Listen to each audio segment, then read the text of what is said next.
Hello, Internet, and welcome back to Saturday Nights. Thanks for joining us here today. Um, we are going to get started here in a second with what did we decide the word was? Anti-penultimate episode of Saturday Night Sarthia. But before we get started, I've got a couple of things to talk about.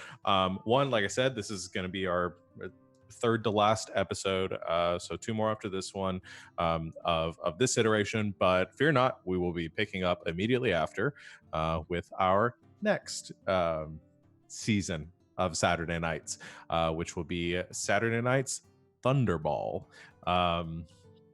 So you can come and join us. It's going to be a lot different, taking a big step to the right on this. Still playing D&D, but it's going to be just wild. It's going to involve sports and lots of fun things. So come hang out with us. February 1st is going to be our first session of that game. Speaking of new games, tomorrow we will have the premiere episode of The Pursuit of the Black Kestrel, which is our Pathfinder 2nd Edition series that's going to be going on probably till the summer. I think we're going to be doing about 10 sessions of that. It's going to have a lot of familiar faces. Like I'm going to be running it. Alex, Barry, Savannah are going to be there, as well as some other familiar faces, LB and RJ. Did I miss someone? Is that it? I think that's everyone's in it. So lots of people, lots of fun. All of us playing a game.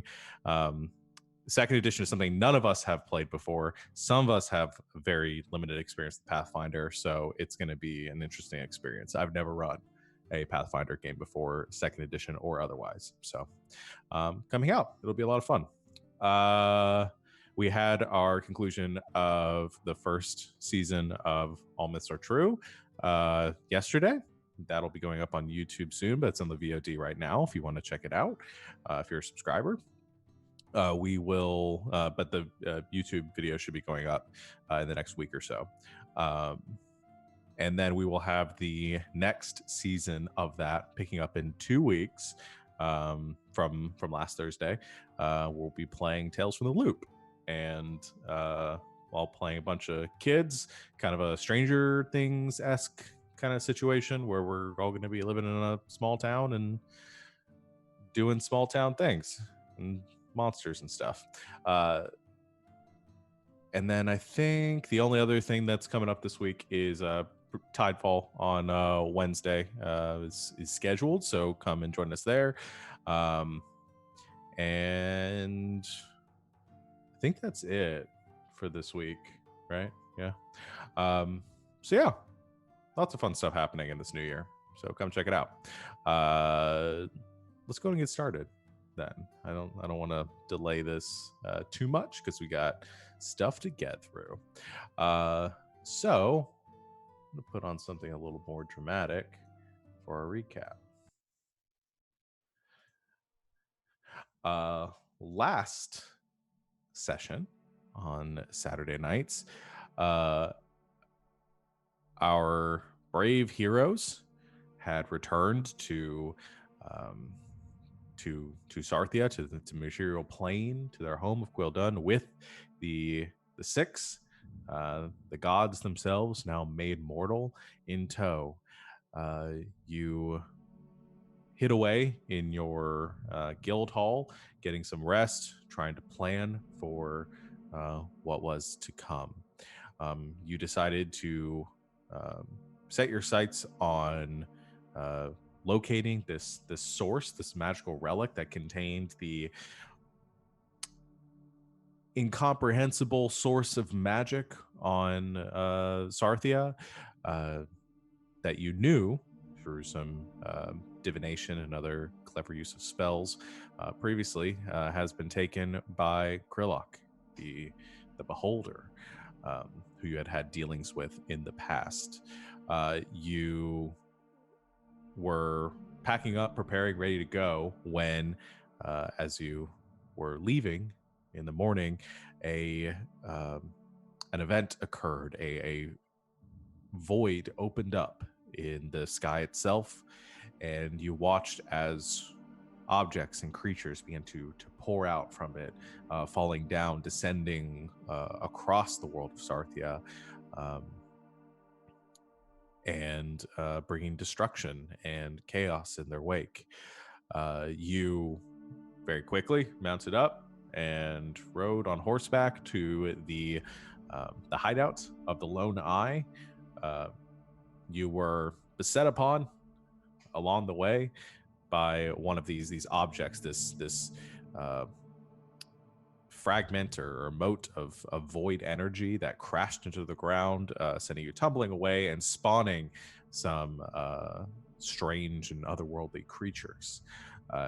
You fought and very handily dealt with them, and then finally made your way to the hideout of the Lone Eye, descending down into the cellar and through the portal, entering the sanctum of Krillok the Beholder. You entreated with Krillok, asking him to make a trade, giving you this box, which you tried to keep its nature as secret as possible. In return, you made a few offerings of different items that you thought might intrigue the beholder. Through some fairly good deception, countered by some very good insight on Krillok's, and unfortunately, he did not buy your story, and began a ritual with the aid of his magical attendant Sarith, to draw some power from this source, this relic. As the ritual concluded, you saw Sarith did something to the box itself. A gout of magical energy began to stream forth from a centralized location, an opening of sorts on it. And in that moment, Krillok consumed both the source and Sarith, transforming into Krillok the Ascendant, and the Beholder began to lay about attacking all of you. Battle ensued. Hilda was dropped down a hole. Lots of you began to dance, and Jules's revealed father, Mizar, breaking free of some magical and enchanted controls, had enough and stalked towards the beholder, in the process revealing and transforming into their true giant form, and began to pummel the hell out of Krillok. And that's where we are going to pick up our session here today. Let's get some dramatic music going. Let's do this one.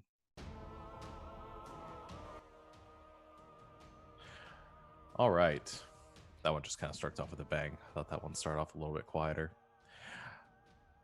As the battle hits this point, you watch Mizar in his giant form stalking across the battlefield, raising his great axe and cleaving down against Krillok 4 times, chopping through this semi-corporeal body that Krillok now holds. You see pieces, this purple sludge just scattered across the ground from that kind of streaks off with each strike.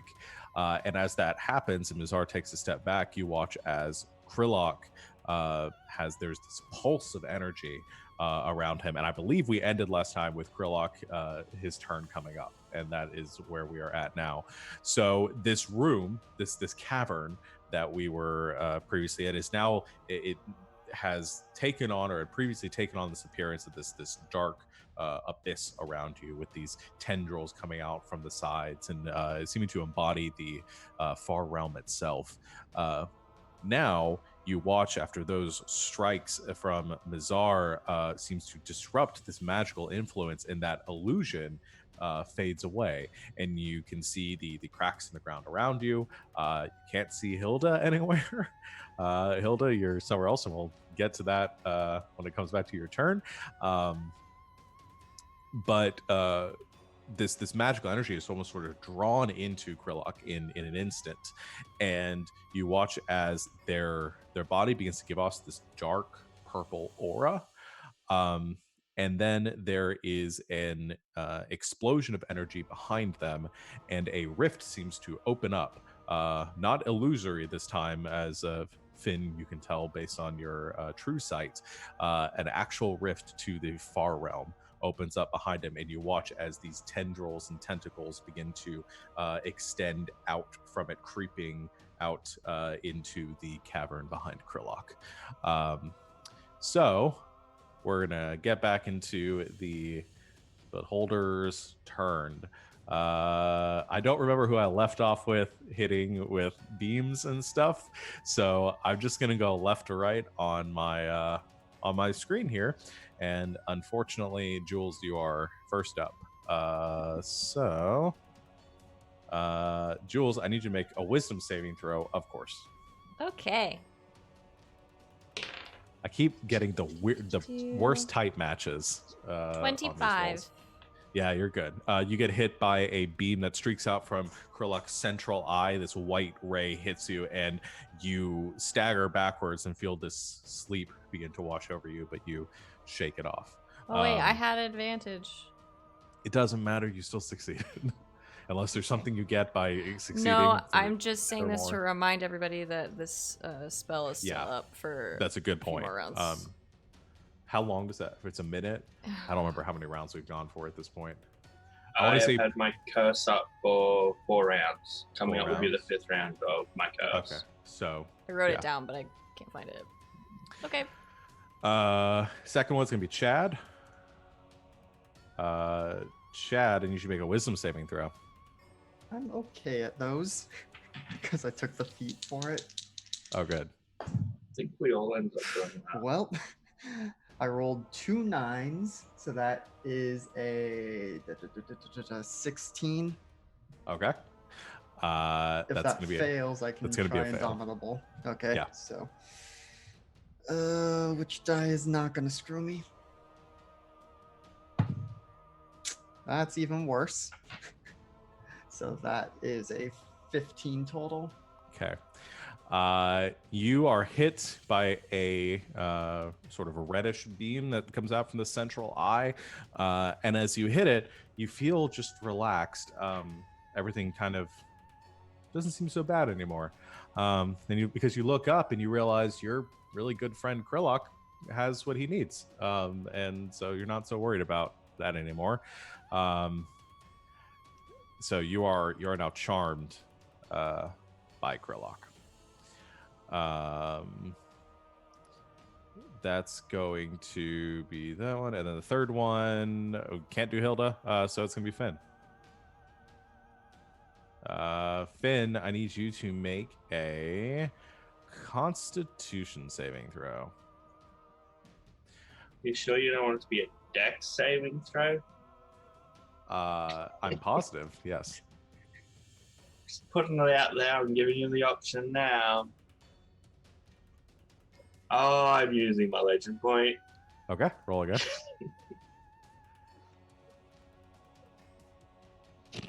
Oh, I hate this game. It won't be so well. We'll see. I mean, I don't know how your health is right now. My health's 129.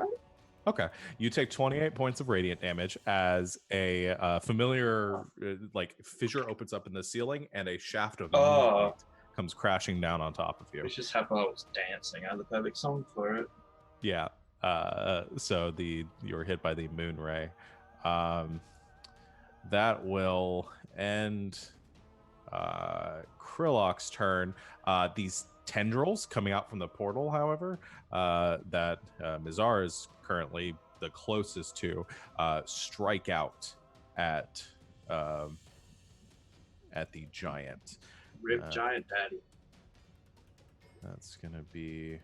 Oh, man, it's not letting me roll from the sheet. Let's do 14, 26, 12. Okay, I think only one of those hits, so not too bad for him. But that's going to be 35 points of damage to Giant Dad. All right. That's going to end their turn. Bring us back to the top of the round with all y'all. What you got? I'm going to declare those tendrils are real and not an illusion. In case the giant getting smacked didn't signify that to everyone. Yeah. And I will move over to where I last saw Hilda falling. And I'm going to say with the charmed effect, because it's not specified by the ability, you are charmed by Krillock. You are not adverse to your friends. Okay. So you don't have to attack them. You just don't have any reason to attack. Oh, we're going to have the third round of Finn vs. Chad. It's like Rocky 3 happening here. Isn't that the one where someone dies? It's Yes. gonna be Finn if that happens. Spoilers in case anybody. Okay, so what you guys got? Is Hilda all right? Yes, I am making my way. Yeah, you were flying up. If Hilda, if you were gonna use the rest of your movement to, yes, you were 60 feet up, so you could get up to the top and still have some movement left. Yeah. So I'm gonna run into the side of Bigby's head. It just knocks you over. Yeah, Hilda is just thrust out of the fissure she fell into, being carried by a giant magical hand. Okay, what I searched something about. Oh, those. Okay, sees what everything is going on now. Giant. Okay. And then is gonna throw a little spark, one of her stars at Krillock. Stars, yeah. Do it. Okay. But is very confused about the turn of events since falling in that hole. Okay, that's a 26 to hit. Yeah, that'll hit. Okay. And I gotta remember what damage these little stars do. 12? Am I making that up? There it is. 40-12. Okay. Oof. Did it work? Yes. Yep. 22 radiant. All right, 22 points of radiant damage. Okay. And I have one less. Yeah, the star streaks over at Krillock and slams into the semi-corporeal form, and again, there's just another like splattering of this purple ichor off of it, and which is then like sucked up and into the void that is directly behind Krillock right now. Hey, man, why'd you do that? Wait, what? Why'd you say that, Chad? Attack him, Chad! Get him, Chad! Guys saw me get hit by a beam, and now I'm acting weird. Chad's just going like, "Why are you guys fighting?" Is Chad now like a hippie Chad? No, I Let's play some hacky sack. I think unless this would conflict with the charm thing, I think Chad is going to try and attack the tentacles. Nope, that's fair. Okay.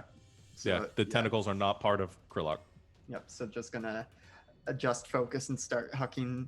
Unless one of them has gotten low enough that I could hit it with Dragon Maru, I'm gonna attack them with the... I think you could get her, because they're not as high, because there's this like big rift in the side, they're all coming out. Yeah, I think you could hit one with a... Okay, so yeah, I'll run over to one and attack it with the big axe. Sure. Do you want to attack? So the one thing I did not mention, the one that hit Mazar is now wrapped around him, restraining him. Yeah. So I would do you want to go for that one? Yeah. Try and cut him loose. Okay. Sounds I will good. inform Hilda the giant is Jills's Yeah, I was going to. boyfriend. We still don't know what's happening there. I would not say boyfriend, but that's good to know that that is Mazar. All right. Okay. Boyfriend? No, there's not like that. Okay, so that's like a There's something between 28 them. to hit. Yep. 27 to hit. Yeah. 29 to hit. Misses. Too and high. A 20 or no, only a 19 to hit. That'll still hit. Okay. So that's gonna be That's 4d12 plus 28.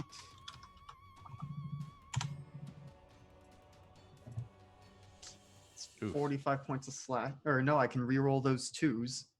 Oh, so that's 13.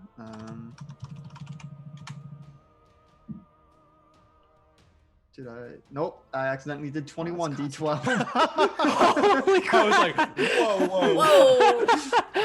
I'm not very good at math, but I don't think you can get 131 damage from 2d12.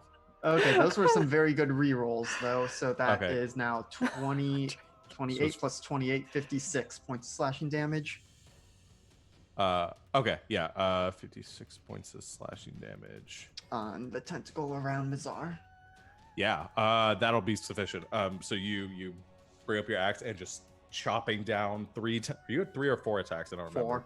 4. Yeah, chopping down 4 times on the tentacle. You just sever the beast, and there's this like splurt of ichor from it that just, I think it gets all over you. You're all messy now, covered in tentacle guts, but it falls down and kind of it lets go of Nazar, and as it hits the ground and kind of like a snake slaps around for a minute and then just sort of dissolves away after a few seconds.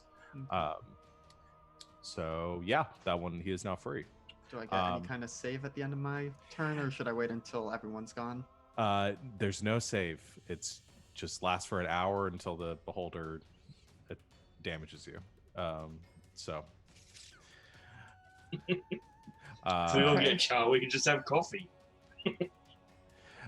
So that's something, and if somebody, I will say, people you saw, or I think everyone except for Hilda saw Chad get hit by the beam, you could make inferences based on Chad's behavior if anybody has anything that could help with Charmed.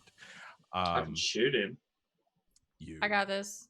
I don't know how that would help. At the end of Chad's turn, though, I'm gonna go ahead and do one of the legendary actions before Jules goes. That will be, I'm gonna hit Hilda because you weren't here for the last round. Cool. Okay, how's it, Patunk? Patunk. All right. What do we got? What do I gotta do? That's gonna be a dexterity saving throw. Okay. Lucky. Let's do this one. I get advantage, right? 10. That is a 24. Nice. So you dodge out of the way, kind of surfing along the hand that you're riding around on, Yes. and it hits the ground, and you watch it like this ray strikes the dirt, and there's this puff of smoke that is carried up, and then it just kind of it travels normally for a second, and then it just slows down, and just kind of like you watch the slow motion kind of explosion from where the ray hit. But no effect to you.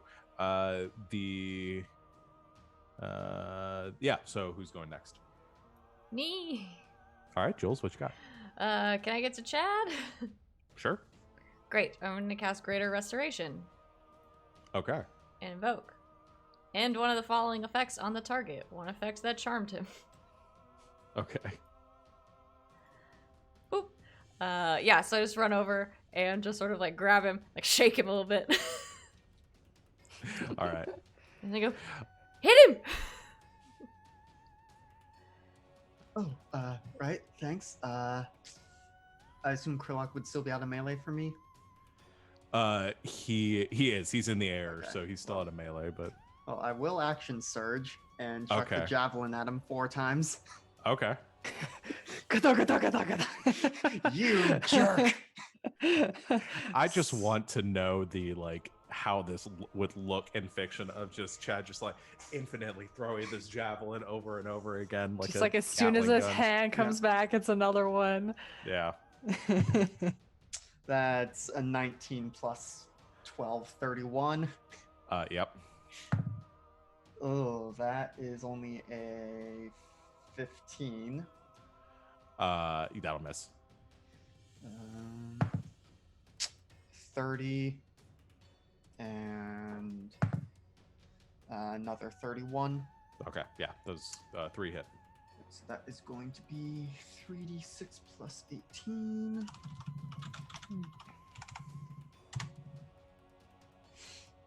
29 points of piercing damage. Nice. All right. at the end of the combined Jules Chad turn, they could do another legendary action. And yeah, we're gonna do a ray at Mazar. Okay. He's gonna make a dexterity saving throw. At advantage. At advantage.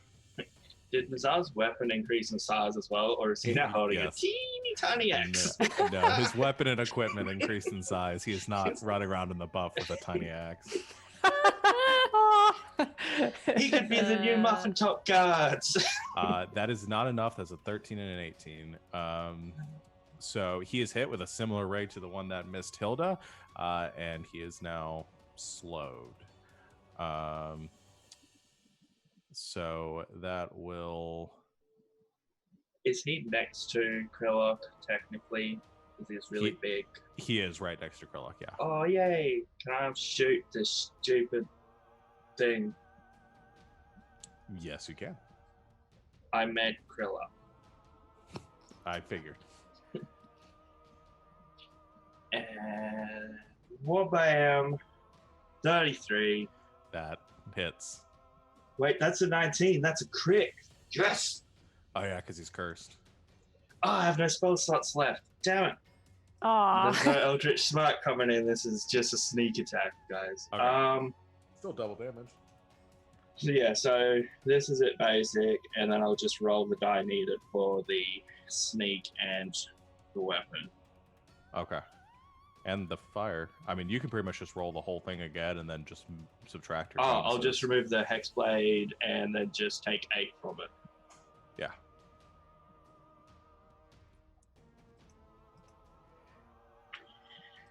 So what's that? So first one's what, 33, 37, plus 14, what's that? 47, 51, plus 9, 60, 67, take a 59 damage. 59 points of damage. Nice. And I'll just shoot him again. Go for it. Pew pew. 25? 25 hits. It seems really poor compared to 33. What's that? 24. Man, pathetic. 24. Okay. All right. That is Finn's turn. Fires off 2 shots up at Krillok, who I guess is going to return fire with his last legendary action, and is going to fire at Jules. Wisdom saving throw. It probably will be. Let's see what I get. No.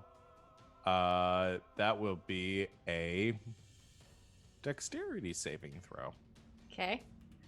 Which it is targeting only you, so you do get your... Hell yeah. Uh-oh. How many hit points do you have? Is she good at dex saving throws? I am now. She doesn't look dexterous. 23. You succeed as a black ray screeching Zoinks. as it streaks towards you. You dodge out of the way at the last second, and it hits the ground behind you, carving a good chunk out of the earth. But it's a ray you hadn't seen before, because I only just rolled it the first time, but you avoided it, so congrats. But we might see it Thank again. you. This holy the disadvantage is killing me. Okay, that'll be his last legendary action. Who hasn't gone yet? I just realized Bigby's hand is concentration, so was Crown of Stars, so I wouldn't have been able to attack him. Okay. So give him back 22 hit points. I appreciate you letting me know. Okay. So then I can't do that. That would have been a bonus action anyway. I'm going to use Sumine to teleport within 60 feet. Yes. I'm gonna get off the hand. Okay. And send the hand towards Krillok. Okay. Doing like a punch? Yes. Or... Okay. To do a punch. Let's see what is its plus it has on the thing. It's like a +8 or something. Yeah, +8 to punch. Crown of Stars is not concentration. On my sheet it is. It lasts for an hour, so that would be a very long concentration. Hang on, let me double check. Let me click it again. I just see a little C next to it and I was like, oops. Let's see. Okay, when I click the thing. Oh, maybe not. Maybe not. Not concentration. JK, lol. All right, I'm gonna take the damage back. He was feeling good there for a second, and then The anymore. C, you should figure out what's going on with the sheet though, because the C definitely does mean concentration. Yeah, let me. Yeah. Well, this is Crown of Stars isn't in the. Compendium. Yeah, the so let Yeah. me It's Xanathar's. do some research. Yeah, we'll figure it out. Okay, but I am gonna, because it's only a bonus action to send one anyways. So I could use my action to attack with the hand. Yeah. Okay. Punch. That is Talk to the hand. Bang. 19 to hit. That misses. Okay. Punch. So yeah, the hand goes flying towards Krillock, and yeah, just Batting at him. Yeah. just passes through some of the ethereal form of the beholder, with no effect. And then it is Mazar. I think it's the only person who hasn't done anything. Is going to make attacks. He is limited because he is slowed. So just make the one. That will hit for 31 points of slashing damage. And then he makes another saving throw, which I believe is a dexterity again. Okay. It's an 18, so he still fails. So still moving real slow. That's going to end. Was that at advantage? That is at advantage. You're all 10 and an 18. Dang, so he it's hits bad. him once real good with the big axe, but is not able to get around for a second strike. That's going to put it back to Krillock's turn. Good question. Did you say that out loud, Jules? No. I do a character voice so you guys will be able to differentiate, and you keep asking me these questions. Because I want to know the truth. No. You Why would can't Jules handle call the him truth. dad? Why would she call him dad? Life or death situation. Nope. Who does leave off? Oh, Chad, you're next. Yeah, it's not me this time. This D10 is weighted. I swear to God. This virtual D10 is weighted. Chad, I need you to make a dexterity saving throw. Oh, not great at those. I assume a 12 does not succeed. Does not. I'm going to use my last Indomitable to try, but also the most I can roll on this is a 20. And somehow I feel like that's going to be the DC. Nope, that's only a 2. Okay. You are also hit with a slow ray. Great. So you can take either an action or a bonus action on your turn, not both, and can't use reactions. Is there anything about limiting the number of attacks? I don't think so. I think it's just for, it's just limiting the to an action. So you could still make 4 attacks. Okay. So Chad's just moving in super slow mode then. Yeah. And your speed is halved, but yeah. Okay. The next attack will be against Hilda. Okay. I need you to make a strength saving throw. Oh, okay. What is my plus? I get 1 plus. I rolled really good. Oh wait, Good. I'm gonna roll. Yeah, I'm just gonna roll again because advantage. I don't think I can get any better than that though. No. Okay. 19. That's a fail. You are once again caught in the beholder's telekinetic dang it. fray, and you are once again brought over the the hole No, in the ground. I hate this so much. And last, it's gonna be Finn. Bring it. Yeah, the beholder's slow is different than the spell slow. It is specified in the beholder's abilities. Okay, Finn. We should make. I already got that one. Can't do that again. You can't get me twice, beholder.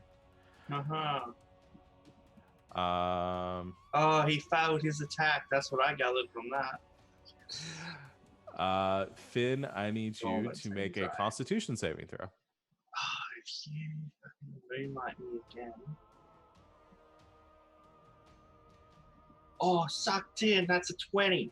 You succeed. You do take half damage Oh. on this one, though. Can so you take- I cut it in half even more by... You can cut it in half, yeah. You just can't do the evasion because it's not dexterity, I think. I can uncanny dodge it. Though, right? Yes, you can uncanny dodge. You can't. Okay. I think that's how it works. I'll go with that. So you will only take 15 points of necrotic damage then. Is that quartered? That is quartered. It would have been 60, reduced to 30, reduced to 15.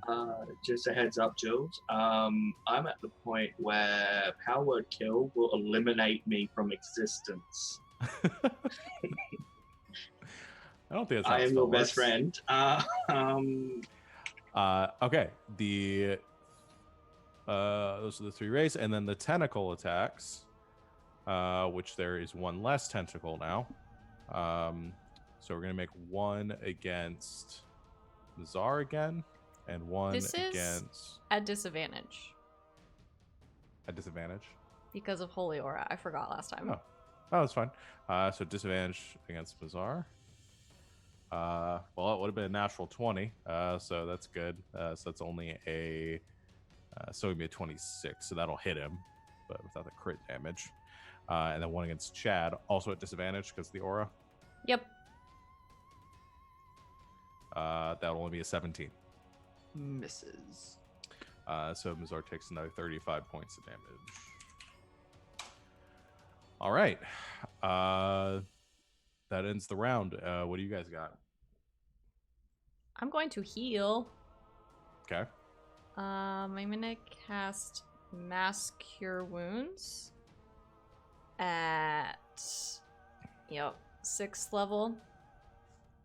Okay. So it's gonna be math. 6. Thank you, friend.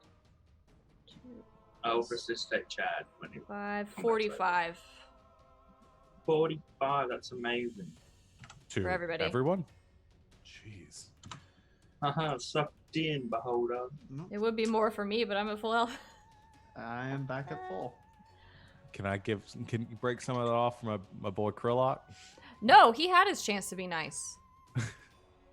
We offered him a literal genie in a bottle. He was like, "Nah, dog." So. We were never giving that over. Well, shh. Okay. Jules, you get a lot of this burst of healing energy, which cascades down on all of your allies. Most of you looking pretty good now. I think gonna it do looks another- like snowflakes. Ooh. I don't know We're gonna why. You really need to charm Jules if you want healing done. Right? I think it looks like this shower of snowflakes. That seems fun. Who did I leave off with? I think who had the last ray? You hit me with necrotic damage. That's right. Mhm. So Mazar is going to take a strength saving throw, which he should be good at. Should be in the keyword. operative word. At advantage. At advantage, I rolled a 7 and a 6, which puts him God. to a 15 and a 14. So that's not great because he doesn't have proficiency. Or no, wait, am I looking at the wrong sheet? No, I'm looking at the right one. Yeah, it doesn't have proficiency in strength saving throws. Okay. For a Well, giant, he seems really weak. I'm just pointing it out there. yeah. Not impressed with this guy. He is. I don't think he's lifted off to the ground. He is now restrained in a telekinetic ray, a telekinetic beam, which is trying to push him away from. Does that mean Hilda's now released, or are there multiple Yeah. telekinetics going on?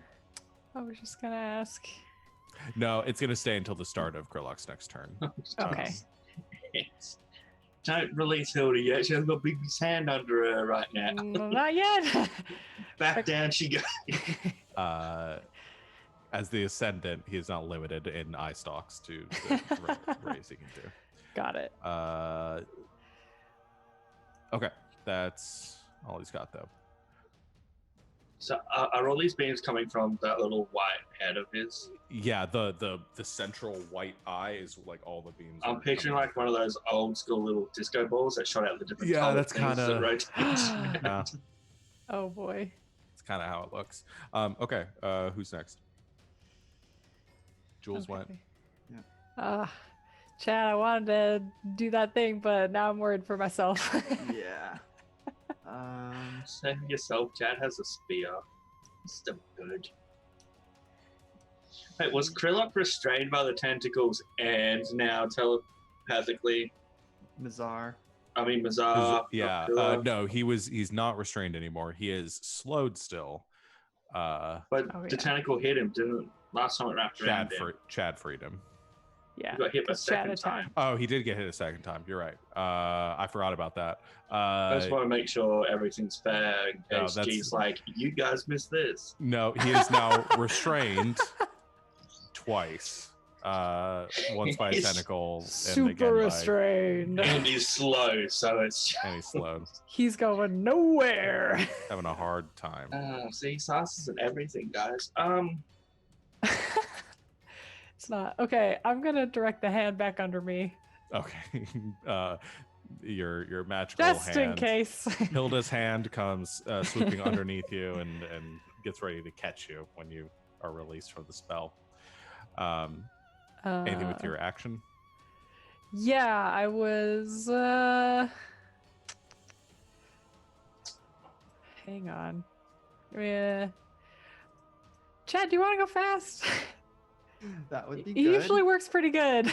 I mean, would that just? Oh no, count that wouldn't work either. Never mind. Can't do You'll that. lose Bigby's Con- hand. concentration? I Shoot! was ready for it. I wasn't going to say anything. And I was going to let you cast it and then watch Baby's hand just disappear underneath you. And be like, whoops. Whoops. Okay. It's that or wait, can I? While you're thinking, Jules, you still have your spiritual weapon out there. Just remember. Hey, Chad, what if I just like teleport you right on like top of Krillock or something? We could try that. Cause I could see you. I could a creature I could see within range, I could teleport. Just want to point out, can I point something out? I don't know if it's really going to affect this, but your hand went through that creature. But we've also seen I know, I'm just saying, like, Daddy chop him. we've seen it go in corp sometime. Like, I don't know if Tash is going to be like, gotcha, and then slowly fall down through him. It's like, I will say that the thing is, Chad could make some attacks on Krolok at melee. You are over a pit, and you will keep falling. So that is, I'm that's back the to balance full here. health. Yeah. Do you but want? can you do get want? up? That's the thing. Do we want to try this bad combo? Yeah, I mean this is gonna look super cool, even if it's gonna go terribly. Okay. I'm here for it. All right. So Hilda, while still restrained, is going to cast teleport Okay. on Chad and just drop him right on top of. You yode him onto the, Yo, time. and Chad, suddenly you find yourself suspended in air, and you just feel yourself falling, and you look down and you see Krillok directly underneath you. What do you do? I take Dragon Arrow and I just start spinning, and I'm gonna do 4 attacks as I'm falling through. All right. Hilda, can you yell out, let him rip, so he can be a Beyblade? Yeah. Let the rip. Let's see. That is a 21. 21 will hit. Okay. That's only a 15. Let me try making that a precision attack. Okay. Um, That doesn't require a reaction or anything, right? That's it's just no. part of the attack. When you make a weapon attack, you can expend a superiority Okay. or if you die. Because Okay, you are so- still slowed. I'll just Yep. as a reminder. Well, that only added a 1, so I don't think a 16 hits. No. Ah. Okay. That is 23 to hit. That'll hit. And another 23 to hit. All right, 3 hits. Okay, I'm gonna want to throw on some maneuvers here because I'm about to be out of it for a bit. Don't worry, I'll catch you. With my strong hand. One of these is a distracting strike, so the next attack roll by someone else other than me has advantage. Okay. He also takes, well, he's gonna take some more damage from that. And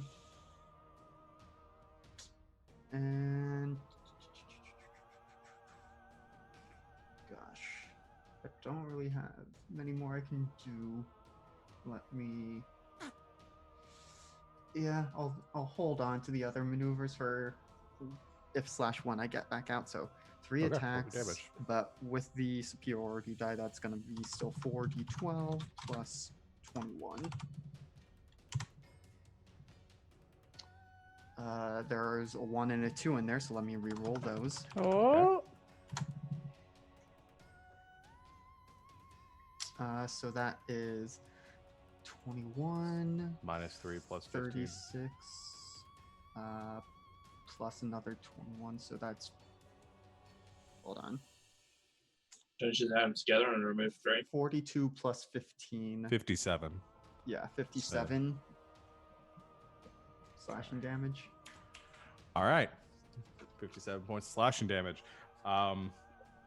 As you fall down, I think you just kind of go Sonic the Hedgehog and just begin to like end over end, like chop, chop, chop, spitting it through Krillock. And as Chad gets in that final blow, and then spins, and then goes plummeting down into the darkness of this of Krillock's sanctum. You all watch as a crack begins to form in the center kind of white porcelain eye of Krillock, and this energy begins to pour out from it, and that crack grows and splinters, and the energy begins to pour out, and Krillock, you see the two claws reach up towards the eye and begin to sort of like almost trying to hold himself together, and there is this psychic scream which emanates outwards, and then a explosion which then implodes into a singular point, forming this ball of just tendrils and slime and ichor and all the gross things of the far realm that this beholder was constructed from, and it is all pulled away into the portal, which you see is now retracting in on itself. The tendrils are pulled back, the tentacles pull away, releasing Mizar. All of you that were under the beholder's effect, now whatever effects you might have been under, them begin to fall away from you, and then you see that last bit pulled away, and just hovering there is the relic, the source, that box, as everything else is pulled into this vacuum into the far realm. And as you watch the source begin to fall, you then see one dark black tendril with these this sort of like star pattern on it reach out and begin to take the box and pull it back into the portal. Can I run up and grab the box and like wrap my arms and legs around it, just like just hug it tightly? Okay, it is hovering in the air above this pit now, so I will have to make you make it. You're gonna have to make a check, and you're gonna just be hovering there, kind of holding on to it. Okay. That's cool. I'm decent with acrobatics. Let me jump for this stuff. Okay. 28. All right, you and then leap, and then you see Finn grab on to the crate, and the tendrils also kind of like wrap itself no. around Finn. The two of them are now kind of being dragged in towards it. Oh, Can I no. grab I'm going to Finn? be yelling out for a rock. Can you please do something? He's my new best friend. My gun is my best friend. You all also hear at the pit. Oh no, from Chad. way down below. Well, Can I All this reach? damage? Can I reach Finn? I'm very tall. You are, yeah. You could. So you're just gonna like kind of try to reach out and grab him. Yeah. Okay. Grab This onto his giant ankles. Dude, Start pulling him help. back. okay. And I'm going, he's Mazar! probably at the back of my suit Help! because I'm like arms and legs wrapped around like a kid around someone's leg. It's just, oh my god. Okay.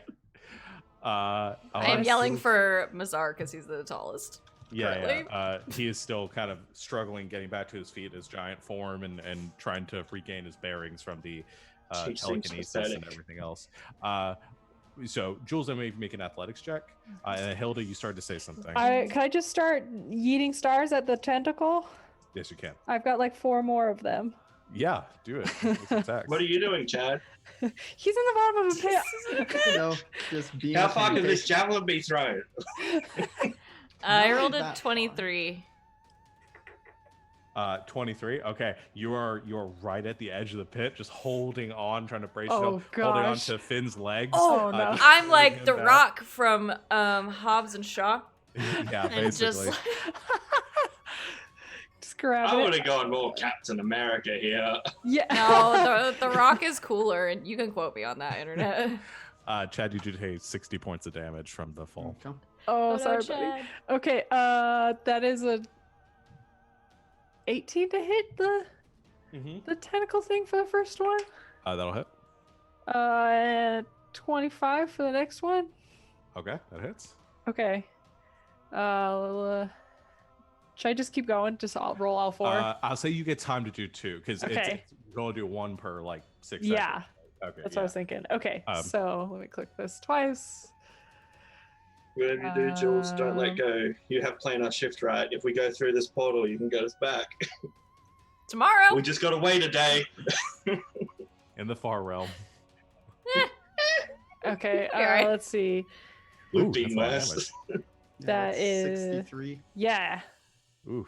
there's 3 radiant damage. to That Uh, creepy tendril. Yeah, tendril. these 2 stars come shooting off, and then in quick succession, slam into the sides of this this ebony tendril, and you watch it begin to fray and kind of pull apart as it is pulling them with as much force as it can, strain against Jules, who has her feet braced against some rocks at the edge of this cliff, pulling Finn as hard as she can, and then you hear doom, doom, doom, doom. Yes, as there we go. Star comes running up, and he runs around the edge of the pit, reaches out over it, and grabs onto the tendril and tries to pull at that weakened point created by you, Hilda.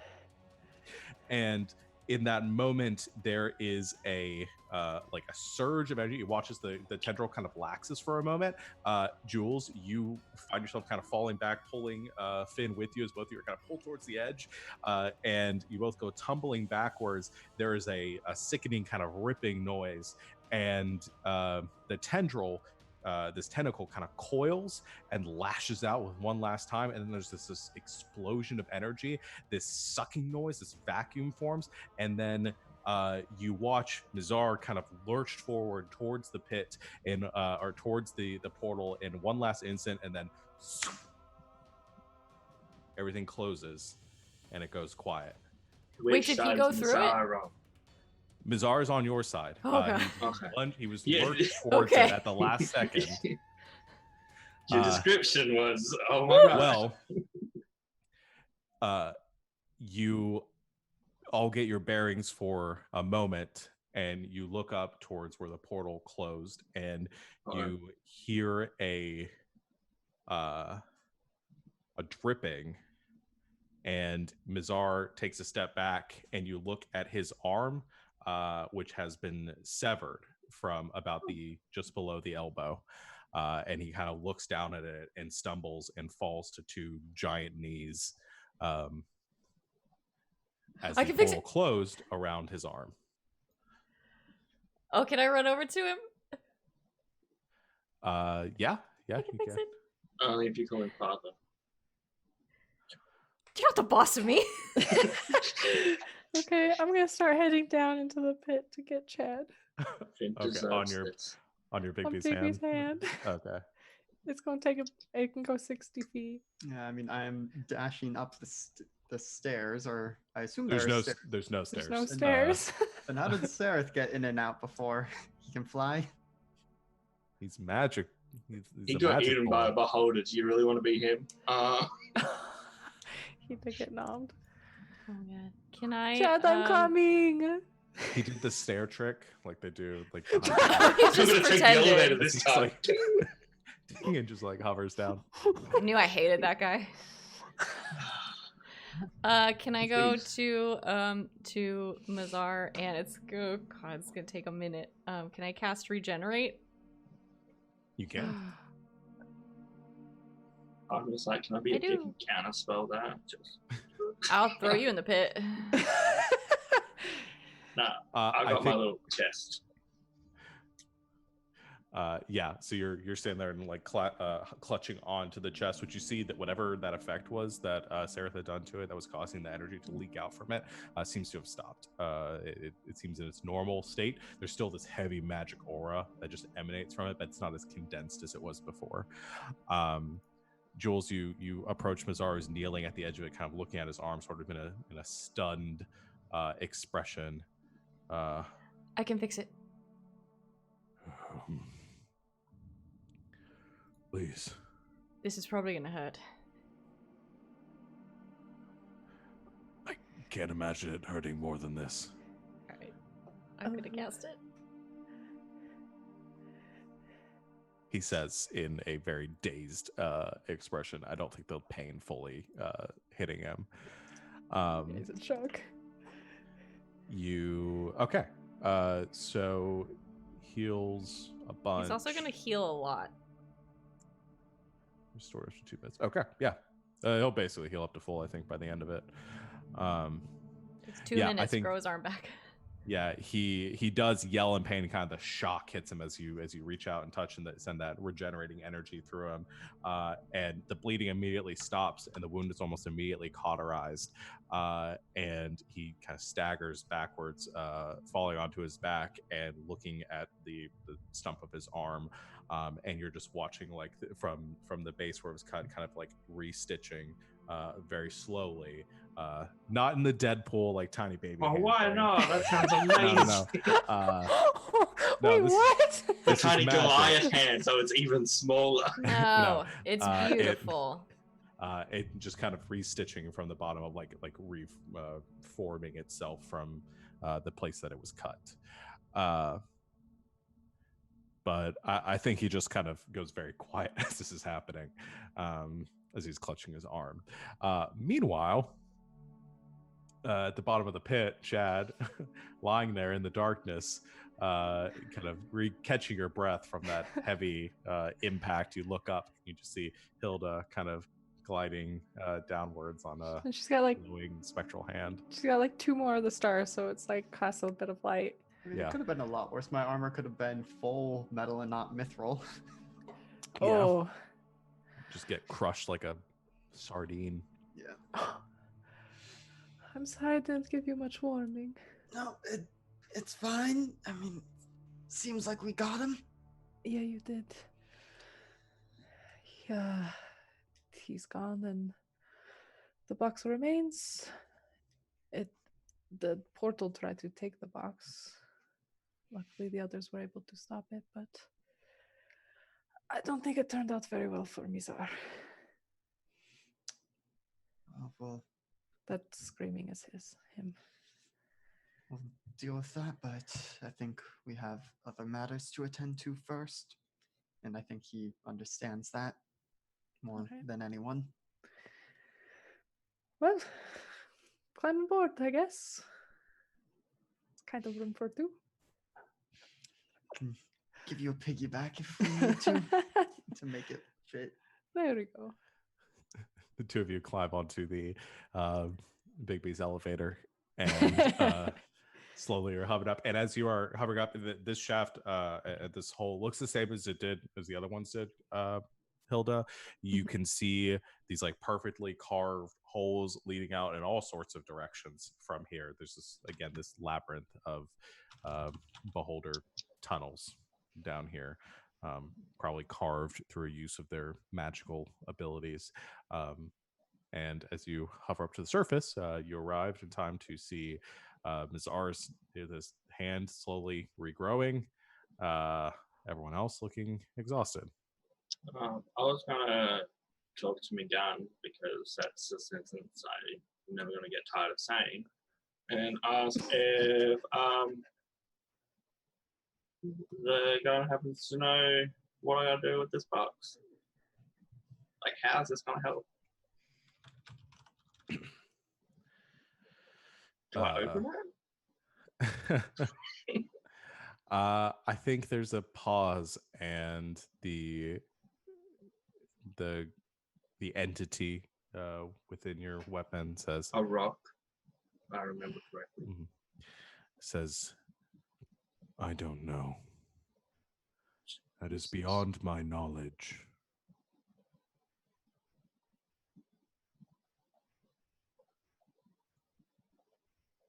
I guess I'll interrupt Mazar while he's healing. Like, excuse me. I know you're busy at the moment. What do Do you we want? open this or? No. Okay. Ooh, less attitude. Thank you very much. He just looks down at his slowly reknitting hand. I'm a bit busy.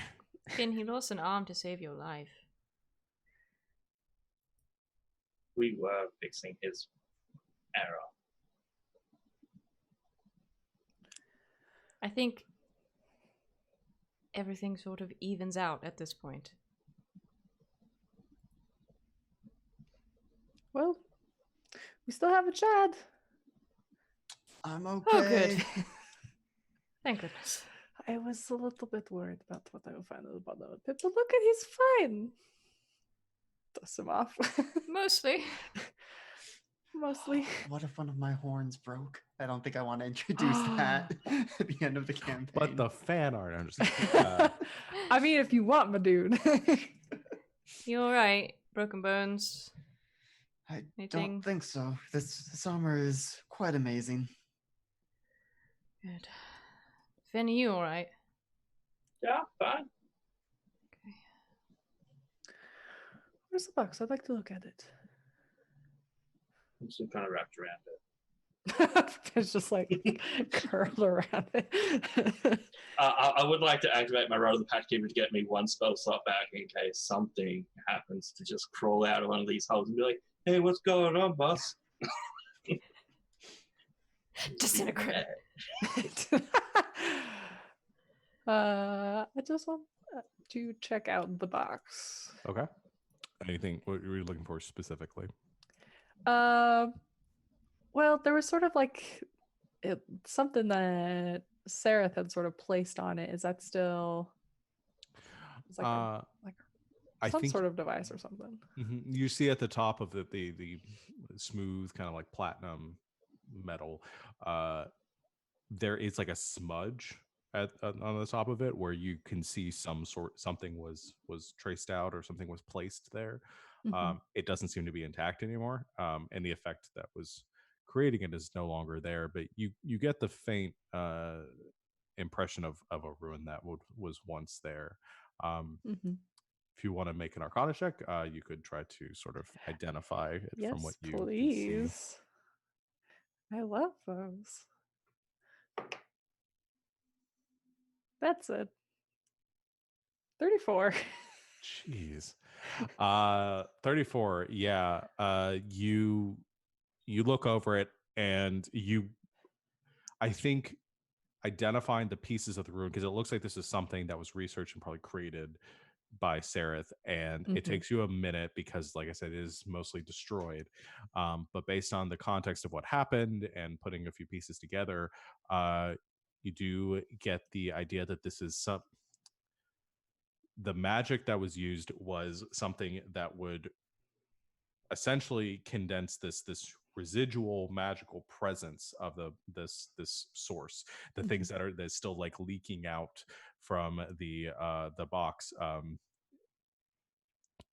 that whatever that slow leak, to condense it to one place to create a steady harnessable magical stream, that could be harnessed for other purposes. I'm going to give you, with that high roll, you can tell that the design of this box is that whatever it contains must be immensely powerful, as you know, based on what you've been told to this point. Sort of lines up with that. But it was created to allow a small portion of it to sort of continuously leak out from the box itself. You can probably sort of hypothesize a couple of reasons for that. One is probably the limitations of whoever created it, not able to fully contain it. Is one option, or that they wanted to allow a little bit to come out, either for research purposes, so that they could continue to study it, or based on your knowledge of this being the source of all magic in Sarthia, that fully sealing it would have prevented magical use. It would have essentially cut off Sarthia from magic, and whoever created it didn't want that to happen. So, got it. Well, it looks like Grillock was able to harness some of the power, but not completely open it. So, She'll rest. Probably get back to the guild hall, get this to the 6, rest up, and then try and open it. Really want to travel right now in a dangerous world. Suppose we could rest up here first. I've actually got just the spell for that. My tiny hut, I've been sort of working on it a bit. And is going to cast Magnificent Mansion. nice. All right. I've been upgrading. You renovated. I flipped it. You take the minute to cast the spell, and at the end of some arcane mutterings from Hilda and some other hand gestures and ritualistic actions, the materializing in front of you is a magical spectral door.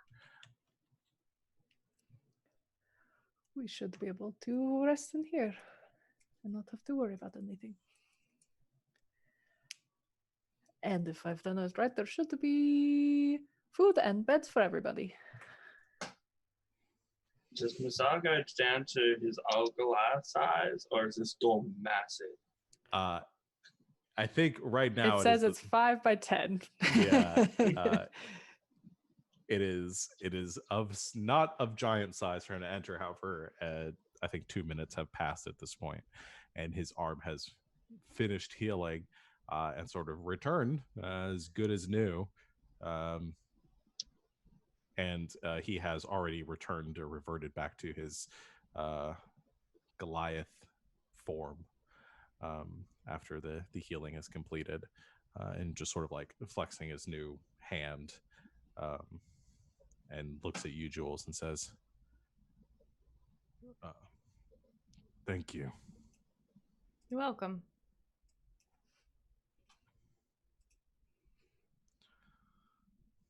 I need a drink. Yeah, I'd say so. There should be plenty in there. I don't know if it's as good as your stuff, Jules, but I guess we'll find out. Let's get these two drunk, shall we? Just like we have time for elbow spin really hard. What? It's weird. Don't let it happen.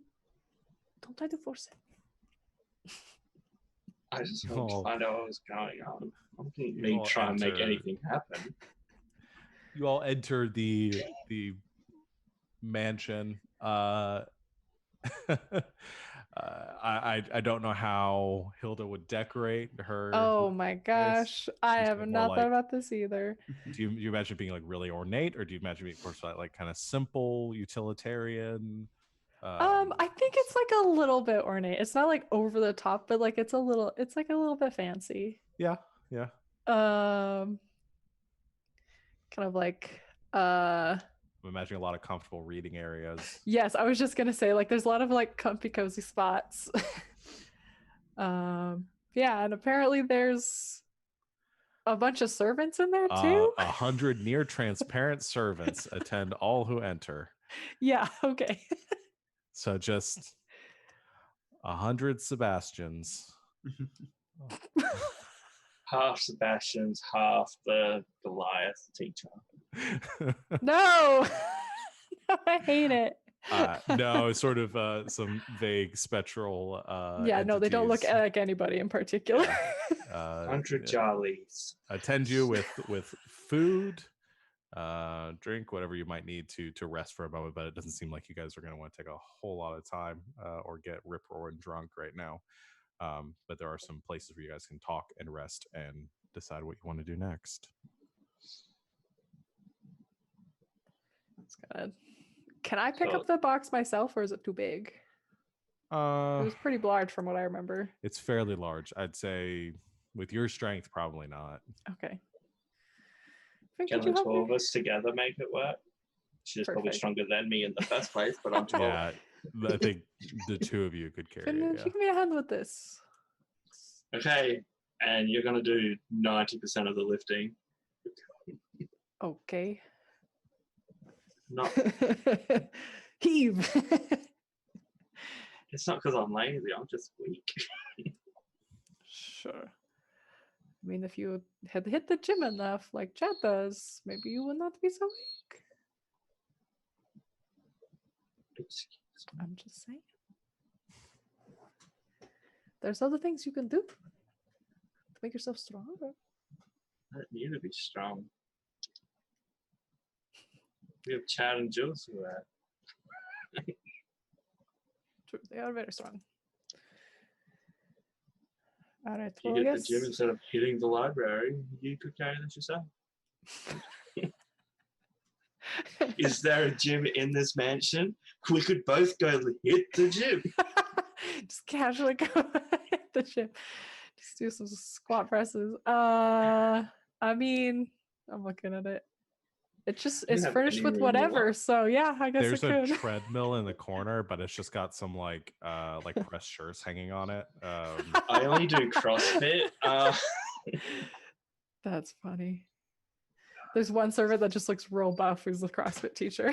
Yeah. I don't do CrossFit. I have to hit myself. All right. So I guess we rest up a bit. And we have a meeting. Yes. Okay. So you can get the benefits of a short rest. Guess you're gonna take that. So hit dice, spells, abilities, anything of that nature. Song of Rest. Hilda. Yes, I can do that. Let me click on the thing because I can't remember how many it is. Let's just do. It's only 1d12. Well, it's better than nothing. Okay, I'm gonna be brutally honest with the team. If we're going to fight some big bad guy, I need a full rest. Just a heads up. If we're doing the big final, let's go fight the dude which drained the powers of 6 gods and is destroying the world and all the planes at the same time. Yeah. I mean, that does sound like something we should be fully prepared for, but Like, I'm good, I but don't know what we have time for.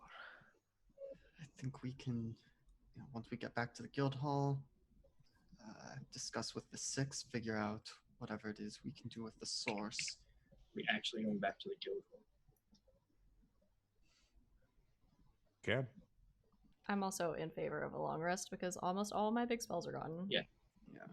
I'm more going to Chad. Do we really want to go back to the guild hall? Like, Yes. I mean, Why? is it because you don't think there's enough time, or technically, this is what they wanted. To What are be you judged talking about? and the world could be destroyed. Arvin just made his decision and took them with him. Yes. I don't know. Jules, you're the more familiar with the gods. I don't know if... I mean, they don't really have any powers right now. I don't know what else they I can thought that was provide the other point than of guidance. taking the big magic box back. And do we Was to just put give... them back right. I assumed it was to be used against the guy, not with them, because it was our vision quest, not their vision quest. So last time the box got opened in front of a big mean thing, the big mean thing ate it and became a worse big mean thing. Technically, it didn't get opened because we have the keys attached to our little friend here. That was just the residual stuff, which if you saw it glowing, it looked pretty amazing.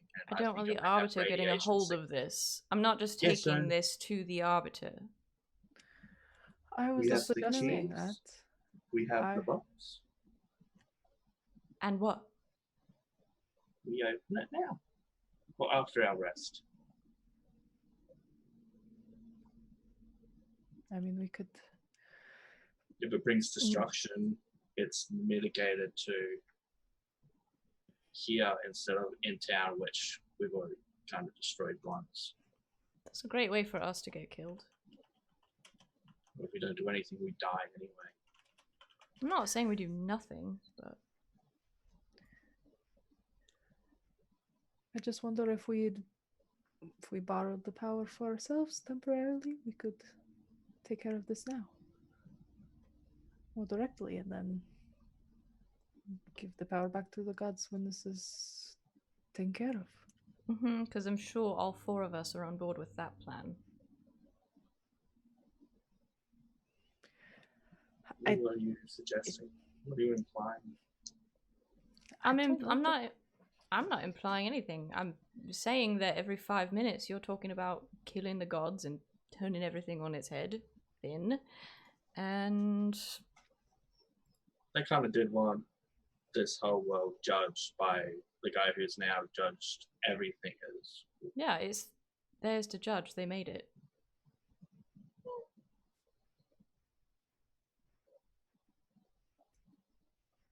I obviously have the least grasp on magic, metaphysics, the divine, and all that, but from the position of someone who has been raised among the nobility, yes, they screwed up. Perhaps they should be held accountable, but they are also, they. If we give them back their power after we make use of it to stop the Arbiter, things weren't so bad before, and from what I can tell, they seem like they would learn from these mistakes. I would hope that they are capable of doing that. I don't think this is cause to upend the status quo just because things went wrong. From what I could tell, the Arbiter did not function as they were meant to. This is just a wild guess, speculation, but I imagine they were influenced, infected by chaos. I mean, I wonder if maybe we killed more archdevils down in the depths, we would have had more insight into this situation, but just based on what we saw, I don't think the Arbiter was going to side with, yep, everything's hunky-dory to begin with. And I think they are massively overcorrecting. And so we certainly need to stop them, but then, the world needs gods. don't imagine it would function without it, and It wouldn't I don't exist think- without them. I don't think we would fuck things up worse than the Six did if we took on the godhoods. I want to just clarify one thing because it was just so it's clear for everyone. The power that you get from the source is different than the power that was taken from the gods. Mm-hmm. The power of creation that was taken from the Six is with the Arbiter right now, defeating them or somehow getting the power back from the Arbiter and returning it to the gods. So what you guys take from the box or whatever you guys do with the box, that is not the same as the power that was taken from them. That helps. Okay. Yeah, it was pitched pretty differently last time. I think. Got it. Okay. I just want to make Or sure. at least it landed differently. So thank you for there's been a clarifying. couple of weeks since we talked about it. Yeah, because when you guys were in the Dawning City, you saw the Arbiter take the power of the Six and bring it into themselves and sort of ascend and open up, call the void back and all that.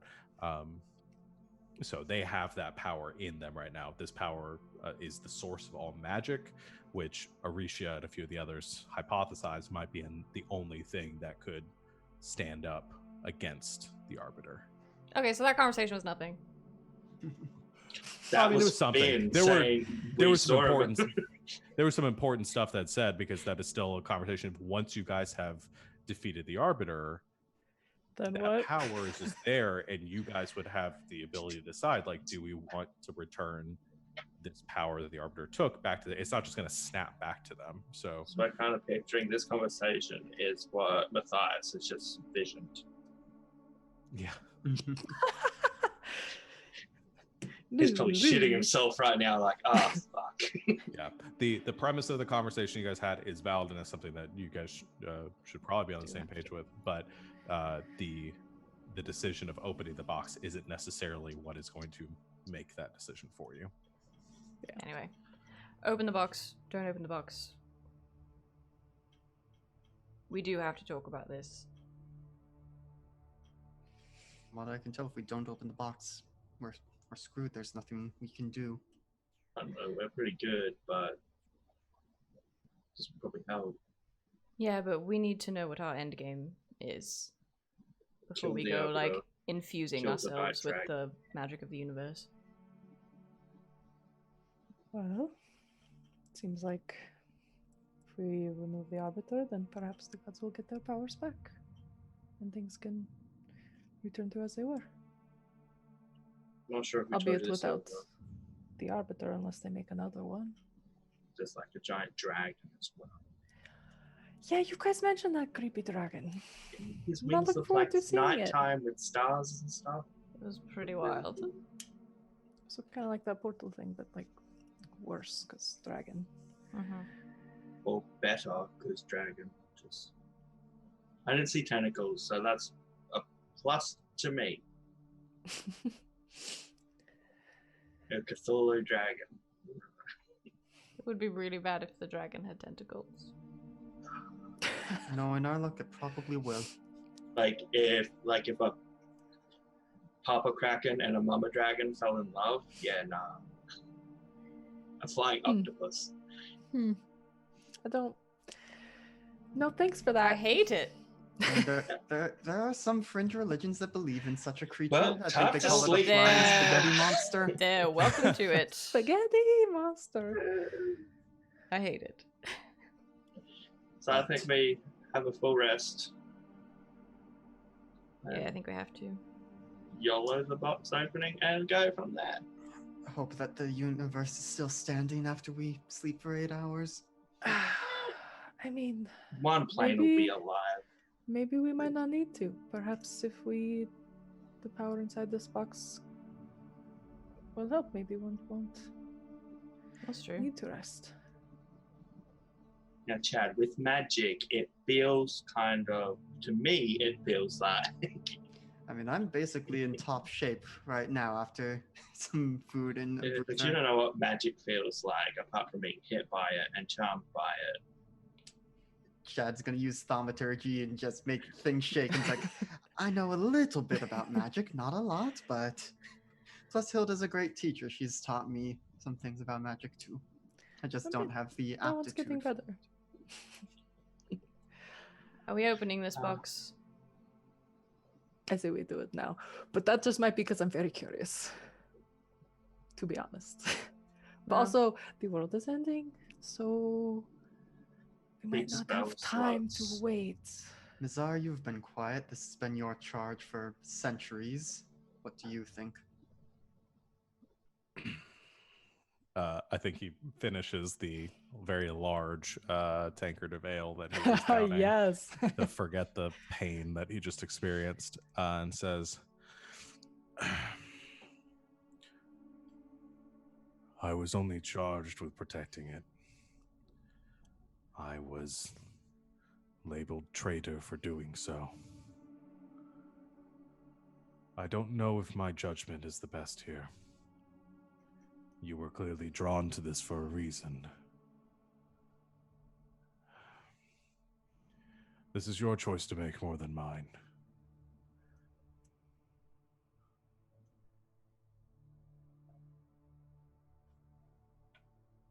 I say we do it. We open this and there's a note saying the power of friendship. I'm going to be really pissed. Change my notes. The source of all magic, the power of Oh, please. We're going to take a quick hour break so I can rewrite my campaign. All right, Hilda, what do we do? Magic is friendship. Friendship is magic. Aw. Well, No magic. I guess we have to ring all the bells if we're going to open it. So what, do we just pick you up and shake you like a rain stick? And I do not appreciate it when you well, talk I like wouldn't be that. able to pick you up because I'm Just weak. go stand over there. And she kind of like points to one side of the box. I think if we could sort of stand around it. And she starts like pulling out the bells.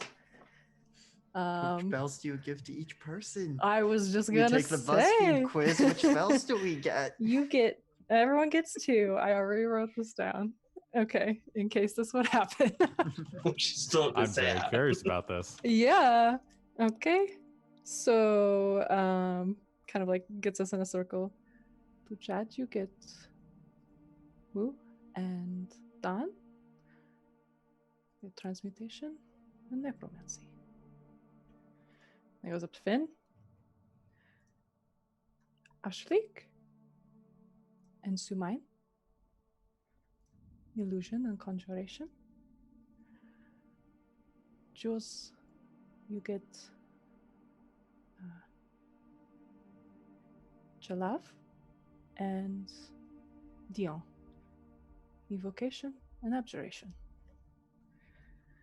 Which leaves the remaining 2 for me. Lorog and Baan. Divination and enchantment. I think these fit us all pretty well. These like maracas. It's It's a just bell. I'm not instrumentally inclined, okay? I'm not a bard. Alright, well, you hold it like this, and she kind of shows you like how to properly hold it. And then I guess on 3 we just ring them. Yeah, I hear you. Whatever feels best. We're taught as children how to ring these bells, but everyone has sort of their own style. And she counts us all down. Sorry, giant dude. No bell for you. Bizarre just takes a step back and says, "It's not mine. This isn't my path to walk." All right. I guess on 3. Oh boy. One second. If this all ends horribly, I kind of don't regret meeting you guys. I kind of do. I'm like, part of me is like, if I didn't pretend to be part of that guild, I wouldn't be in this situation and dead. But the other part's like, they're all right. Just do it already. Finn, the feeling's mutual, I think. I think that's good. You know, rewarding friendship peppered with a little bit of He's just regret. gonna have a confused, stunned look on his face while we're ringing these bells, trying to work out if that was a compliment or like backhanded insult. I'll never tell. Same. Okay, then I guess we ring the bells together. All right. You all look across standing on the four corners of the box here, looking across at one another. His You all opposite raise. name. Whoever. Hilda's across from you. You all raise the bells in unison and then bring them down. And as you do, there is a chiming, a harmony amongst the 8 of them, which rings out, and you feel it sort of wash over you. This beautiful sound, unlike anything you've heard before. And as it carries for a long time, just for that one ring, and then it slowly diminishes, and you all look down at the box, and at first there's nothing. And then you look closer and you watch as this very thin, almost imperceptible line begins to trace along the top edge of the box, like it is burning away, like a seal is being sort of seared from the surface of the platinum. And as it traces its way all the way around, circling in front of each one of you in turn, and then finally ending in front of Hilda, it stops.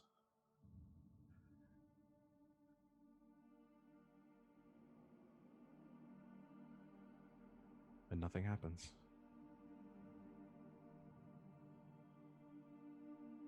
After we lit ourselves, kind of expected it to. I guess. Sort of like sheaves her bells and like goes to lift up the lid. Okay. Or what seems like the lid. You lift the lid away and place this side, and it's lighter than you would have expected it to be. And you set it to the side, and you look down, and what you see is darkness beneath you. And there's the metal side of the box descends downwards, and you see the rung of a ladder. And you realize that the whole this darkness descends down 20 or 30 feet.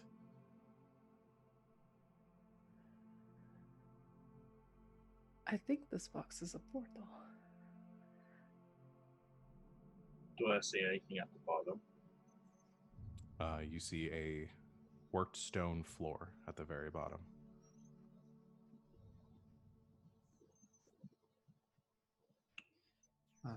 Shall we? All right. Why don't you give me back those bells before you hurt yourselves? Fill the bells and Chad will go in first. Does this have a power or something? Like, can I do something with it? Okay, Phil's gonna give me that look you just did then. Dar says, "I'll wait here to make sure nothing happens to it."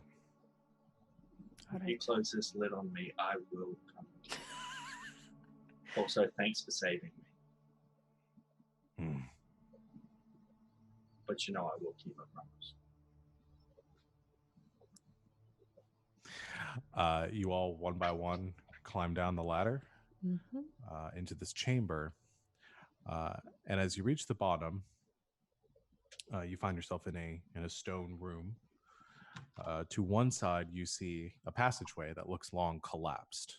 Stone broken away from the walls and ceilings, forming a almost perfect stone wall there. There is a slightly recessed floor, smooth and polished, that leads up to a dais, a raised portion of the worked stone with two small 3 or 4 foot flights of stairs leading up to it. At the top of the dais are some skeletal remains of a humanoid body with long angelic wings outstretched from it.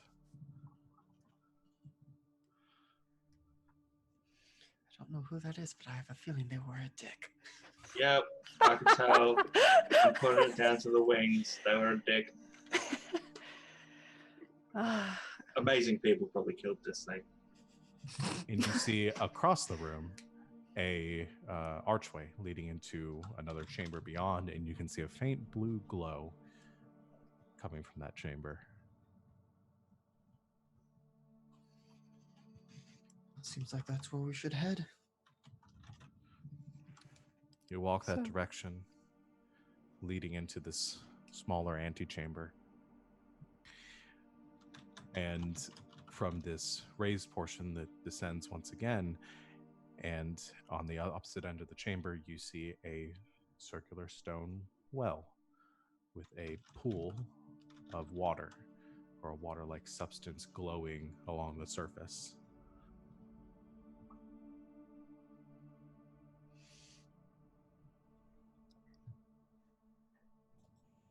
Give you a gold piece if you drink some. I was gonna say, do we drink it? Do we jump in? I don't. Isn't there like a little layer over it? If I remember correctly from months ago.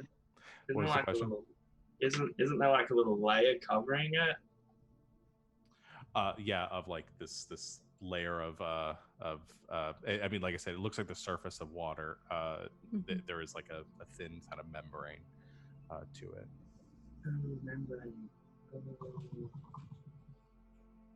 Did Christian ever like write about this? Like, I'm wondering, like, he never did. Okay. Never talked about it. I mean, I don't know.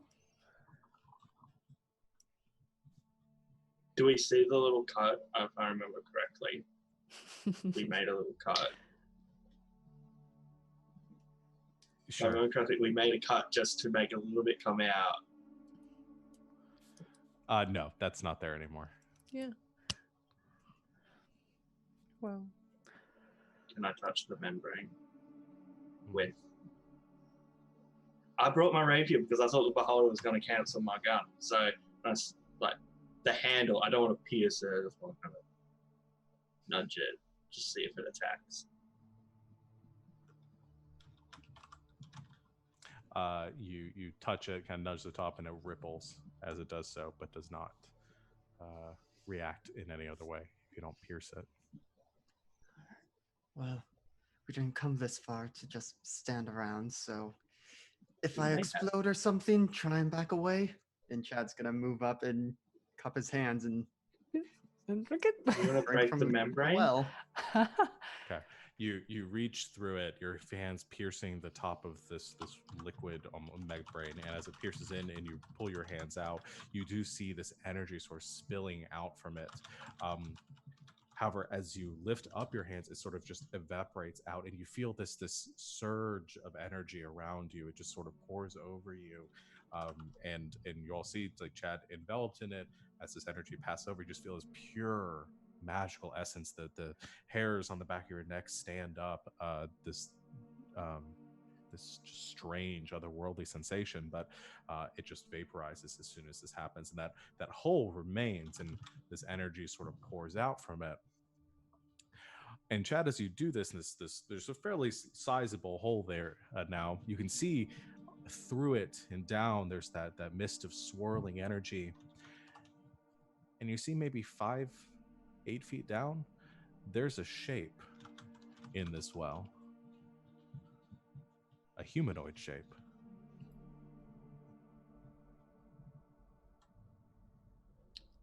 I think there's someone in there. Jules, hold on to my feet. Yeah. I'm gonna lean in, just full body in and try and lift them out. I think Jules is just muttering under her breath at this point, like, yes, the world's most dignified heroes. You could just let go, Jules. You could just let go. Just saying. Jules is grabbing onto your boots, trying to hold you, and you grab on to this person who's small, child-sized, and lift them out with you. And as Chad is pulled out from the well, holding this child. Um, you watch as that membrane kind of deteriorates and evaporates away, and that energy spills out and evaporates into the sky, or into the ceiling above you, sort of passing through the stone. And the well goes dark, and everything is gone from it. That membrane, the energy, travels with Chad as he pulls this person out, and you lay them onto the stone, and you see a young girl. Um, Looks vaguely sort of human, um, with long blonde hair, um, almost white. It is so light, and uh, they're lying there almost sleeping, and you just see this glow about them, this intense energy, and then their eyes open,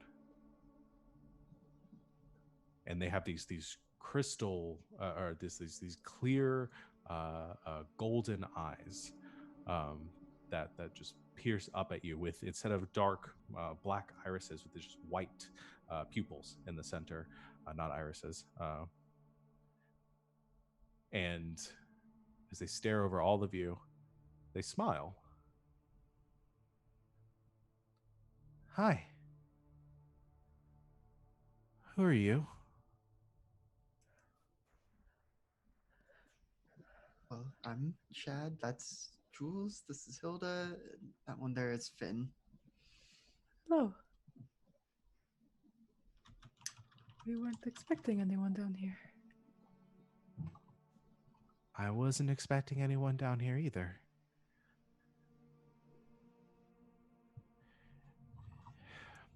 It's happening again, isn't it?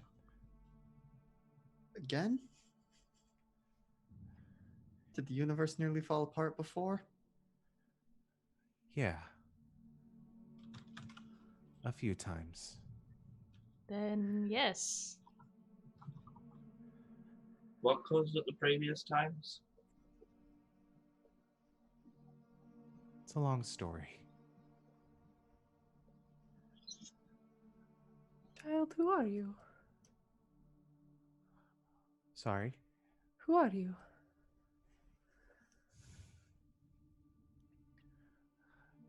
Don't really have a name.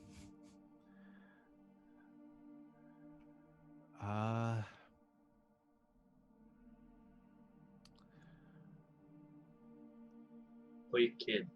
Okay, kid.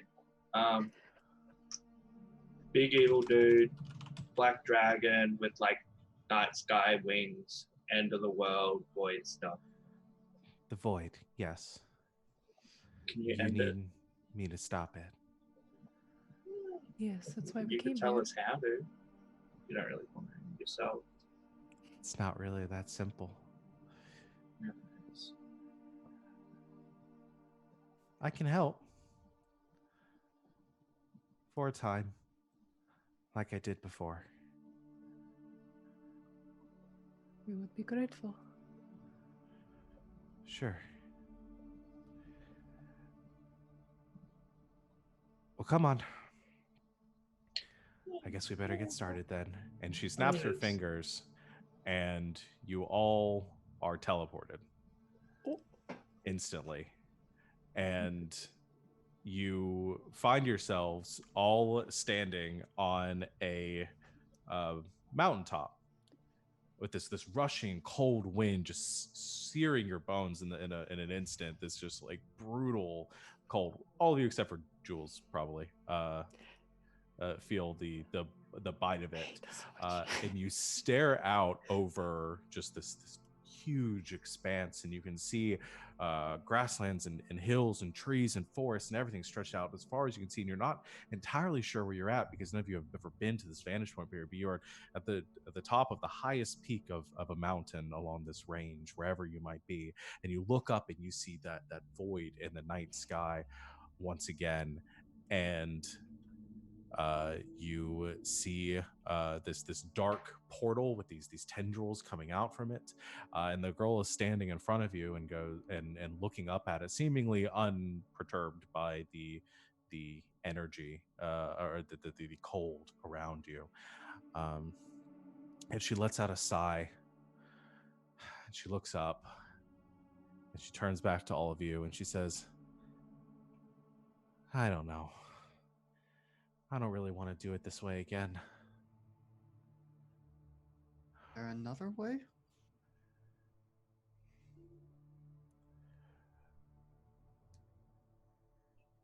Like, if you need like 8 hours to prepare, we're sweet with that. Just not on this now. No. Please? I've done this hundreds of times. Each time I go to sleep and I come back and somebody has me push the void away again. We've been doing this for a long time. And I'm tired of it. I really am.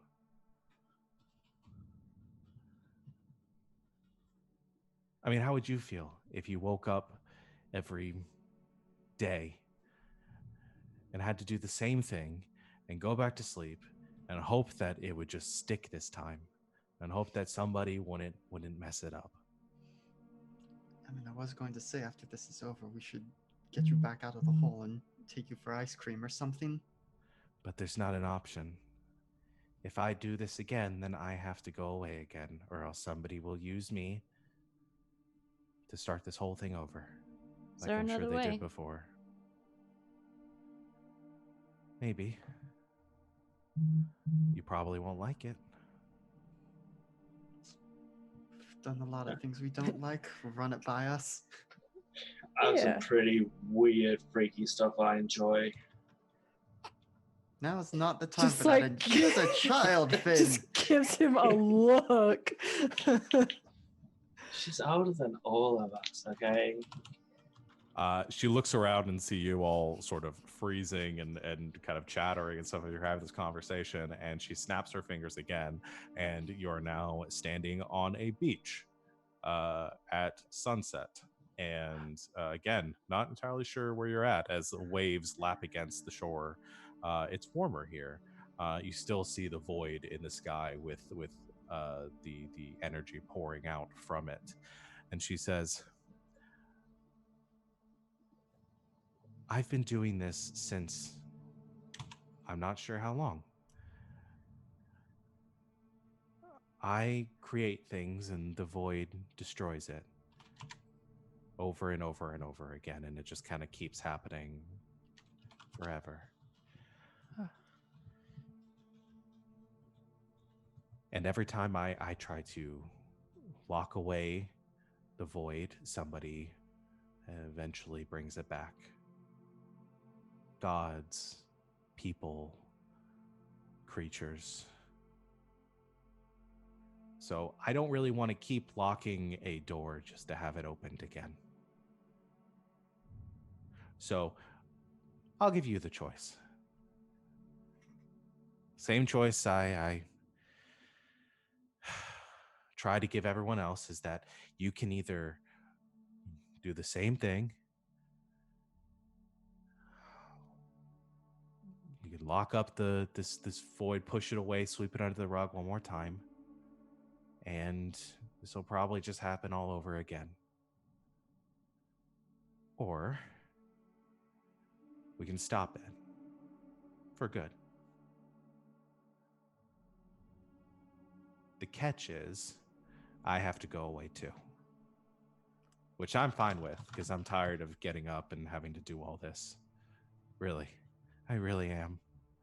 But I need somebody's help. I can't do that myself.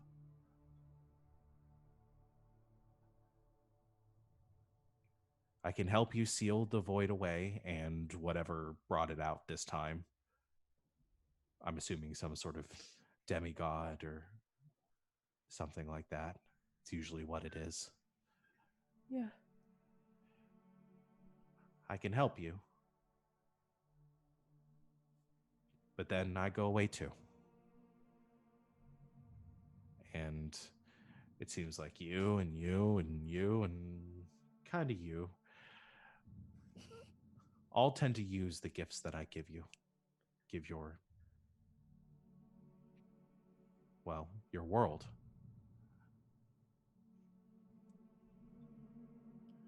You won't have those anymore. No more gods, no more magic, no more bells. Forever. That would be very, very different.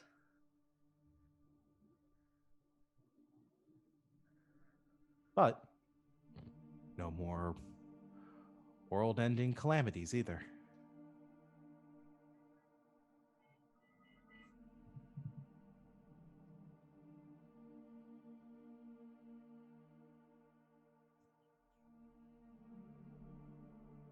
Having a hard time picturing what a world like that would be like. I mean,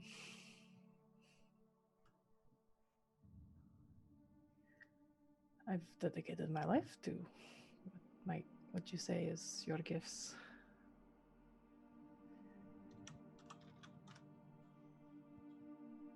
But if it could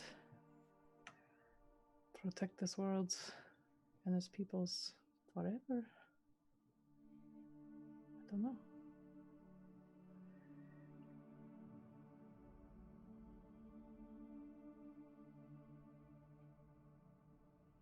What do you guys think? If we do it the same way the past has been done, are you still going to help in the future? I don't really have a choice. But eventually somebody's not gonna find me. Eventually the world-ending thing is gonna happen. And more people will die.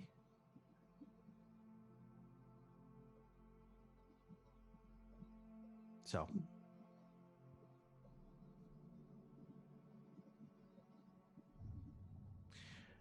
think about it.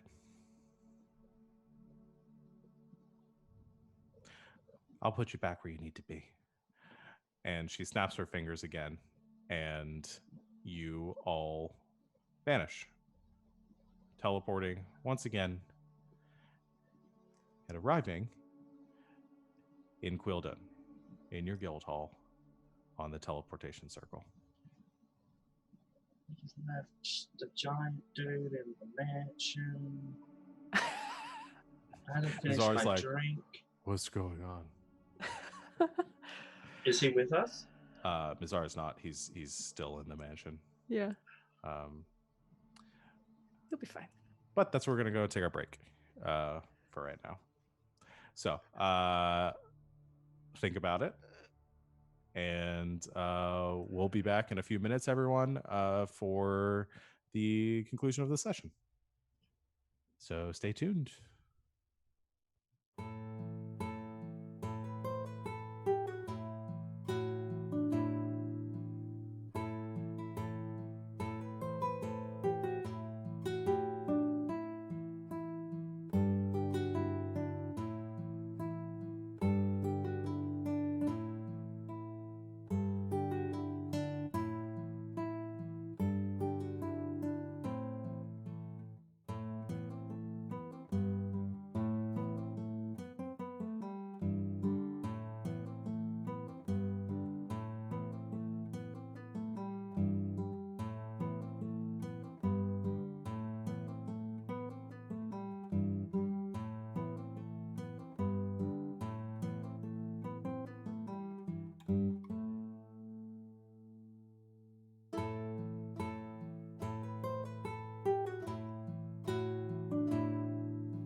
And welcome back, everyone. Thanks for joining us or for sticking with us on our break and joining us for this last part of this session. We still got 2 more sessions after this, so we'll see where things go. If you're tuning in for, if you didn't catch the first half of the session, probably gonna want to because you're gonna be very confused. Anyway, so let's go ahead and get back into it. So you guys have now arrived in Gwildun, transported there through the mysterious entity that you have released from the box. Mhm.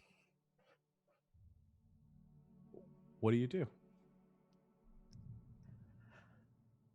Is she just like listening? Do we just call out to her once we've made our decision? Let's see. Hey, kid, can you hear us? There's no response. That's generally how it works with my gun. No response as well. Did you talk to your gun? Yeah, it's actually kind of a nice guy. He apologized. He's not telling you to shoot people. He wasn't telling me to. He was trying to himself. Gosh, you guys need to get over that. It wasn't me. He apologizes. He realizes there were other steps he could have taken. And I'll just I look think we over have more Chad and Jules. pressing issues right now. What are your thoughts?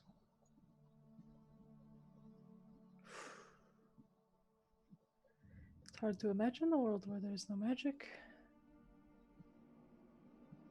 Will be harder on some people.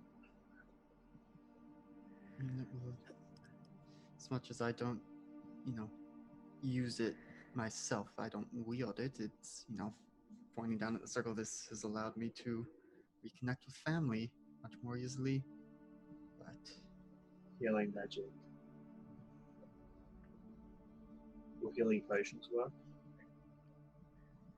And Finch is going to grab Hilda either side of her shoulders. Will healing potions work? I don't know. I just said I'm trying to just imagine what the world without magic is like, and it's. There's so many potions I want to try drinking. I There's don't so know. little time. Well. Or future people's issues if we keep magic. I don't think any of us live for millennia, do we? No, but she did mention that there might not be somebody who finds her in time. Yep, and that would be the end of it. Hey, look, it could still be the end of it now. Like, we haven't won yet. Good point. Jules? I think we should do it. Do what? I think we should get rid of the void permanently.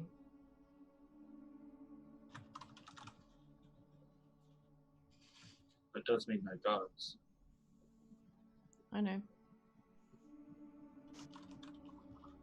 Doesn't believe there would mean there wouldn't be any belief, though. People need something to believe in, whether they are gods giving actual power or something else.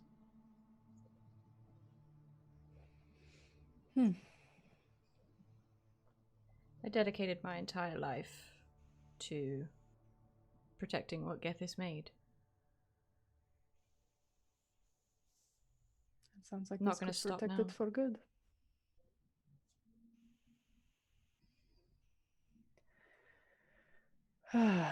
This just feels like a very big decision for 4 people.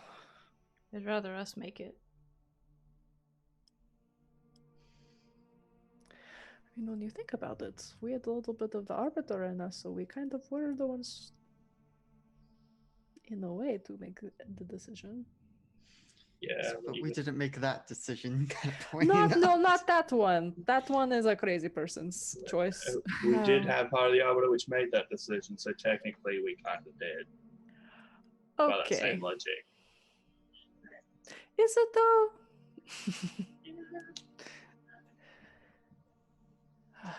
We can fix this. Not just for us, for everybody. forever. We would all be dead without magic. We'd all be dead if it wasn't for magic. Magic kills people all the time, too. Magic is the reason this is happening. And from what I've learned, people are very resourceful. Yes, it might be a little bit of growing pains to figure out how to make things work without magic and what this new world is like, but eventually we'll figure it out. It's not the end of the world.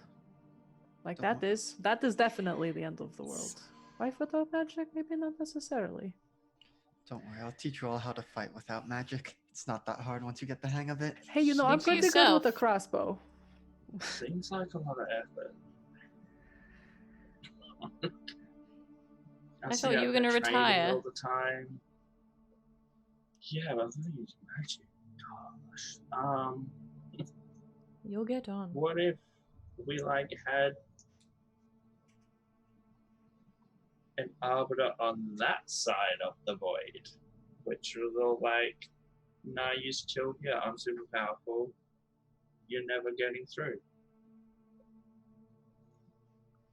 But I don't think He's we strong can enough do to that. bring the void. Wouldn't we be strong enough to keep the void on that side? Well, that's what they've been doing. They've just been locking it away, trying to keep it over there, and it always gets out. Yeah, that's because the power is accessible on this side. What if the strong power was on that side, where You it want to wasn't accessible? You want to send... One of the gods. My vote's Charlie. He seems mentally stable. That seems very dangerous. Have you seen that he was eating grass earlier? Yeah. Untenable. Okay. And incredibly This is- dangerous. Okay, well, someone. Maybe we can find a nice arbiter. Oh, Maybe. they thought this Then we arbiter get was the nice one. magic and No, we're the not. No, void is no the more thing. arbiters. Again, the least understanding of metaphysics, but imagine anything we put on that side is just gonna eventually deteriorate, fall apart, and then we're back where we are. Or be corrupted, and then there's two bad arbiters. What if they have the power to do it and they die over there? Can we Finn, just, you like, realize lock that everything you're power saying away? is completely untenable, right? I mean, I do appreciate we that you're trying to actually know- brainstorm things. I'm spitballing ideas here. I'm not giving up to some kid said, yeet me. We're not into the giving up. void. We're gonna That's- save the entire world forever. That's like the complete opposite of giving up, I think. As some famous bard called, I believe it was Hannah Montana, once said, it's best of both worlds. If we can keep magic and remove any chance of it happening. But I don't think that's the option. There's not that option doesn't exist. Not with that attitude. Is someone gonna go get the giant dude? Shoot, you're right, Miss Aris. Oh gosh. Well, I'll go get him. It's only a couple of hours. it's not too far. But I guess But she would have. I think we got till tomorrow, right? She would have sent us back there if that's where we were Did supposed she know to we be. were there? She knew to send us back here. I think she knows. This is where we're supposed to be, or where we well, need to can be. have a long rest. We'll try and rest for a long amount of time. what do we tell the gods? We could get their opinions, but I have a feeling most of them will be like, yo, I want to be We'll tell them the truth. judging people. Okay. We got a little meeting, be like, get used to this life. Two of them were mortal before. Seems like one of them might want to go back. Are we all on the same page? I think so. yeet the kid into the void. What is yeet?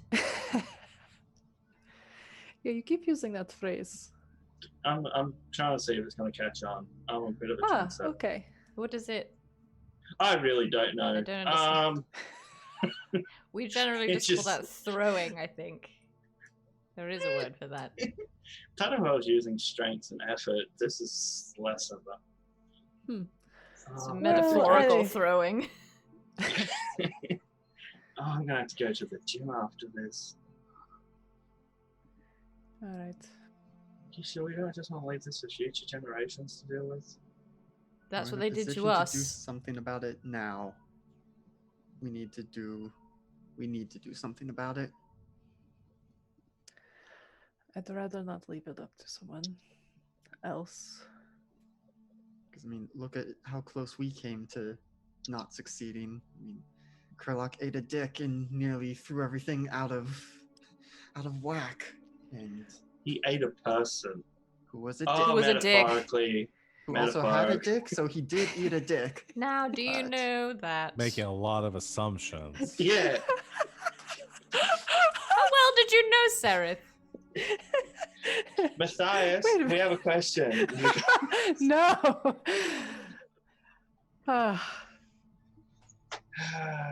Anyway.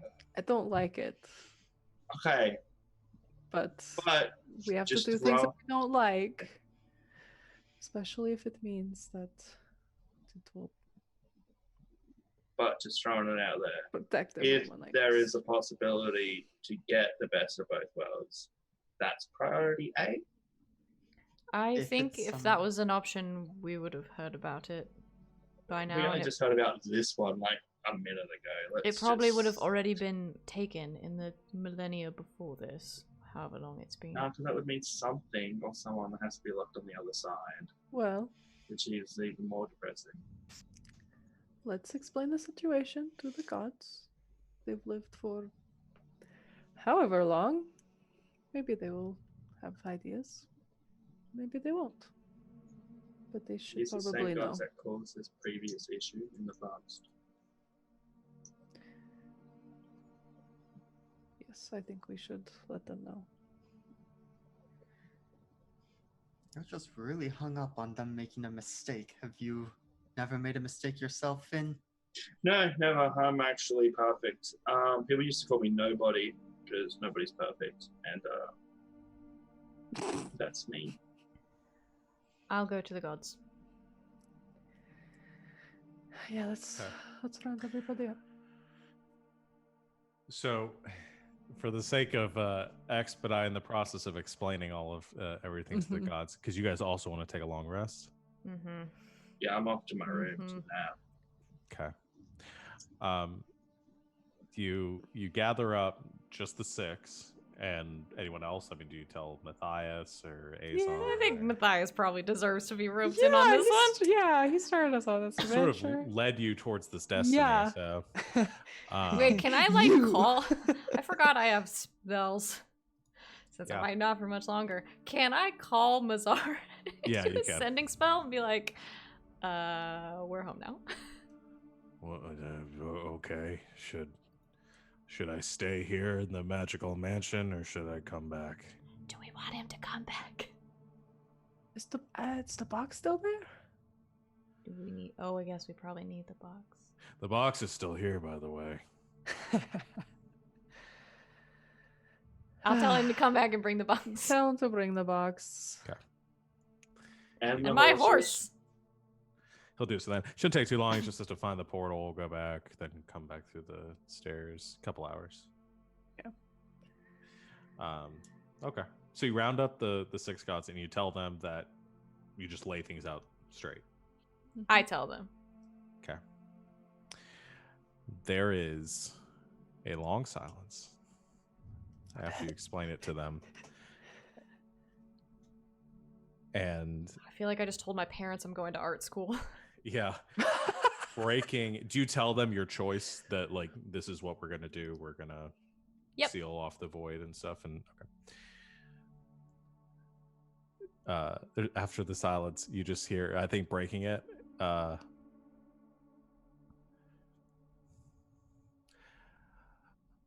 Well, that's fucking awesome. As Dan kind of leans forward and says, I'm down. Really, I'm tired of this whole thing. I know I've been doing it like so much less than the rest of you, but like, is it really all it's cracked up to be? I mean, we just spent like the last 800 years arguing about something and, well, didn't do it. So, yeah, I'm down. I'll help however I can. Thank you.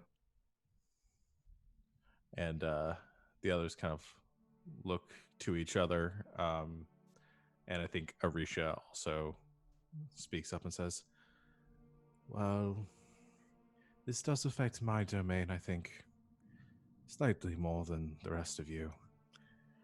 Yeah, I know, right? I can understand the purpose of it. We made the wrong decision in releasing the Arbiter, and I think this would set it right. It is the least that we could do to not stand in your way. Not that there's anything we could really do to stop you at this point. And there's some kind of murmured conversation between all of them, and they don't all seem happy about it. Yeah. But they all sort of are resigned to it. I don't think Charlie really comprehends what's going on. And just is smiling and kind of rocking back and forth in the chair.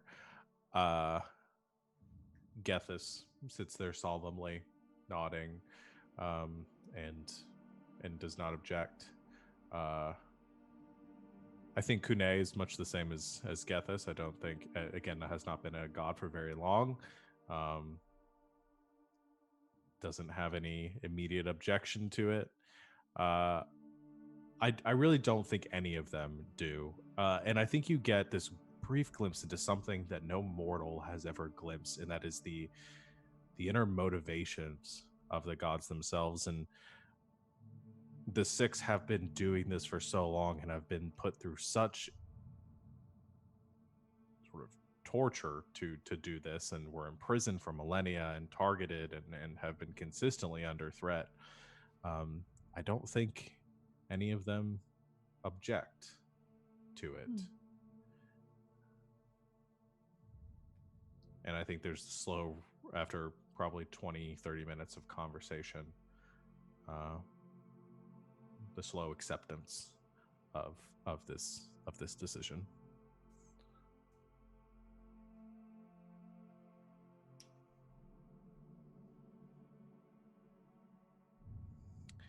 And Matthias goes, cool.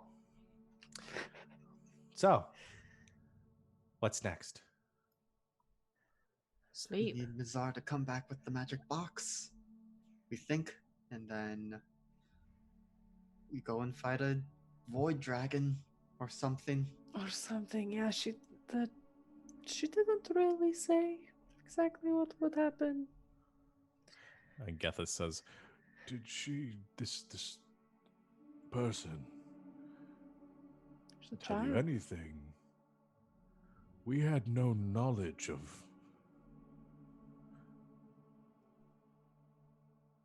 this. Calls into question a lot of things. And Arisha sort of nods slowly.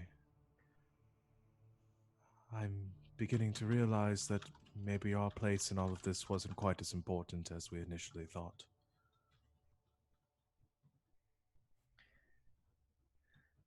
Well, whoever she is, she has been doing this for a while, and this is all she has ever known.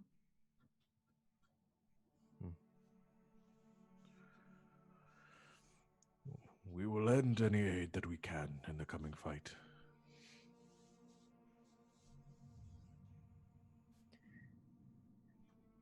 I guess we will see what happens next. But some of us need to take a rest, I think.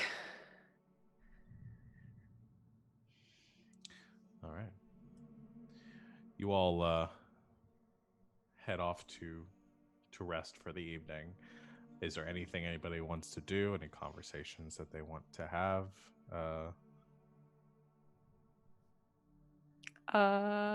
Hilda would just grab Jules for a minute.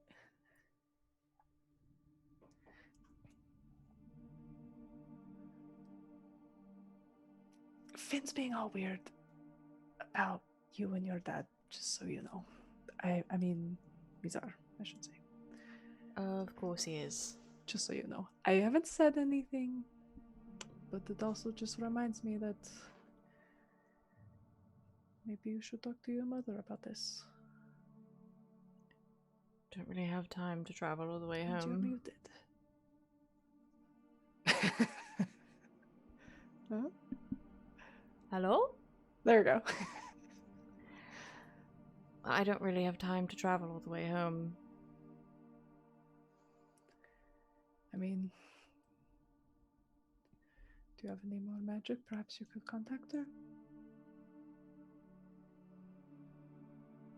I'm not saying this has to happen immediately, but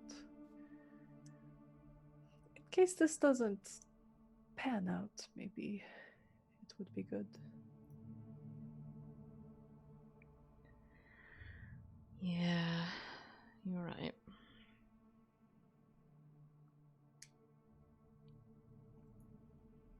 Anyways, I'm just gonna go cuddle with my cat because I don't know if he's gonna be around after this is all done.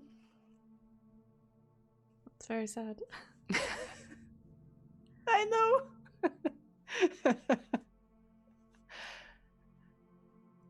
But yeah, just gonna go like sit in a room for a bit, just kind of like looking at all of her books and thinking about a world without magic. Okay. Anybody else? I'm gonna call my mom. Okay. Okay. You cast sending to speak with her. Yep. Do you have a lot of spell slot stuff? So you could do? Can we just do this as a normal conversation? Like, I have. Yeah, I have like 1, 2, 3, 4. I've got a few. Yeah. Yeah. We'll just say do this as a normal conversation for the sake of it. So, Cool. what do you say?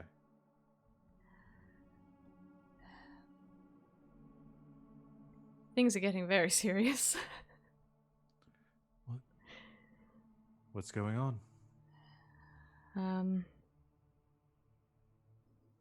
I don't know how I've much noticed detail I should go into, but Oh, does this have anything to do with the shit falling down from the sky?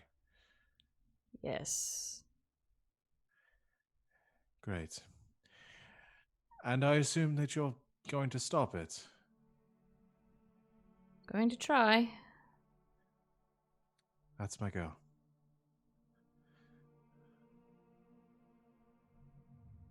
I assume you wouldn't be calling me if you weren't worried.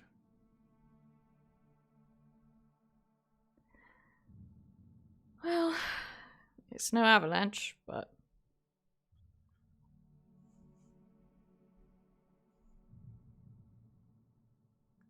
What's on your mind?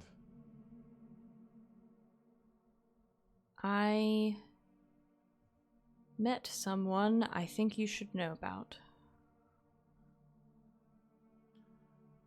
All right.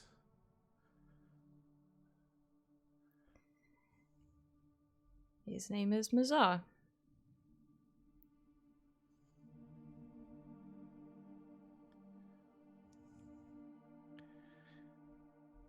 Shit.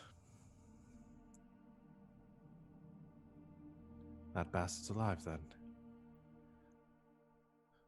Extremely. I should have figured. What do you know about him? Really?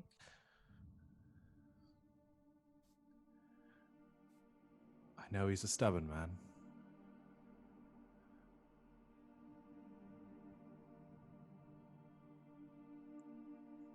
I know that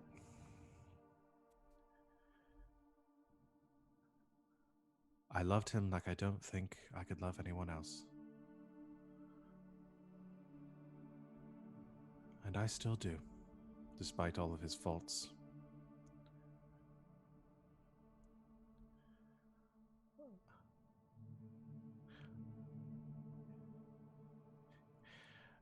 When you decided to leave home, I saw much in you that I saw in him. A stubborn willingness to throw yourself headlong into the fray to accomplish something that far beyond your own ability or power, and then to rise to that.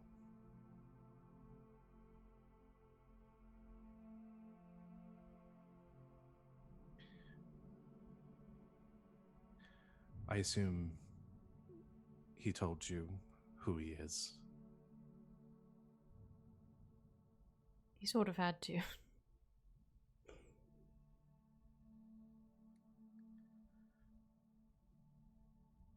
I won't ask you to forgive him for the choice that he made not to be your father, to run away.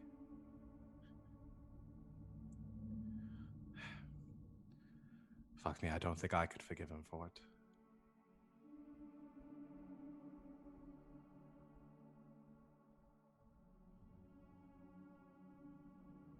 But he was, and I assume still is, a good man, despite all that. And I don't bear him any grudge for it.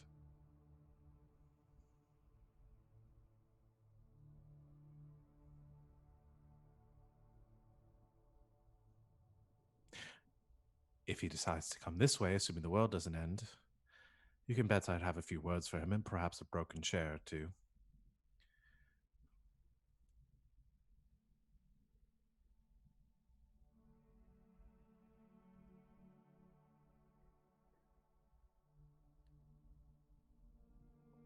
If we make it out of this alive.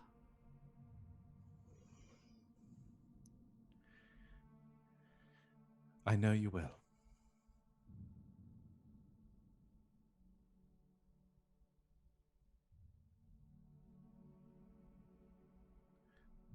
Come home soon. And bring that damnable man with you. I will.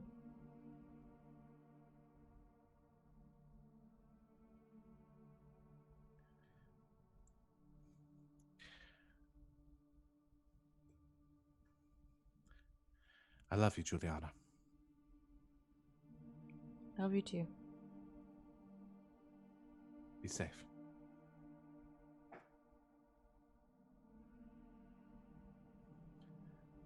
And kick that thing's ass. And that's probably all the spells you have. Yeah. I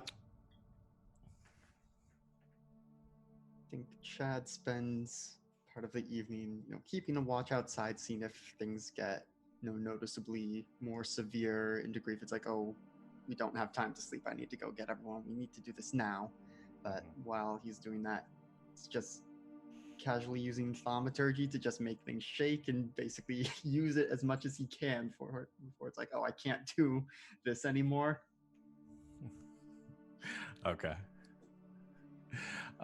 Just sitting around and using what little magic you were granted with to just feel powerful. Yeah, I love it. You keep an eye on the portal. It seems to be growing at a slow but methodical rate.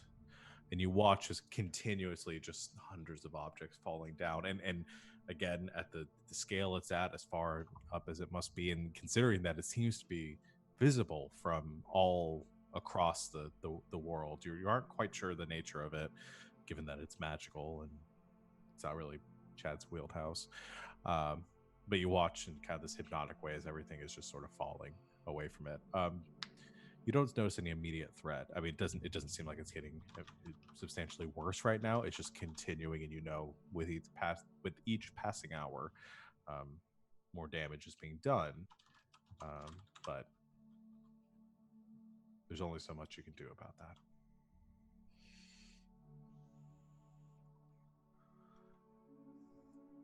Is there anything else from anyone?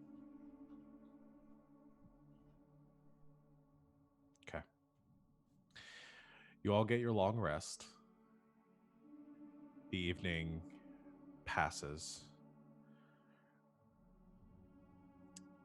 And you all wake the following morning to a world that is the same as you left it, ending slowly.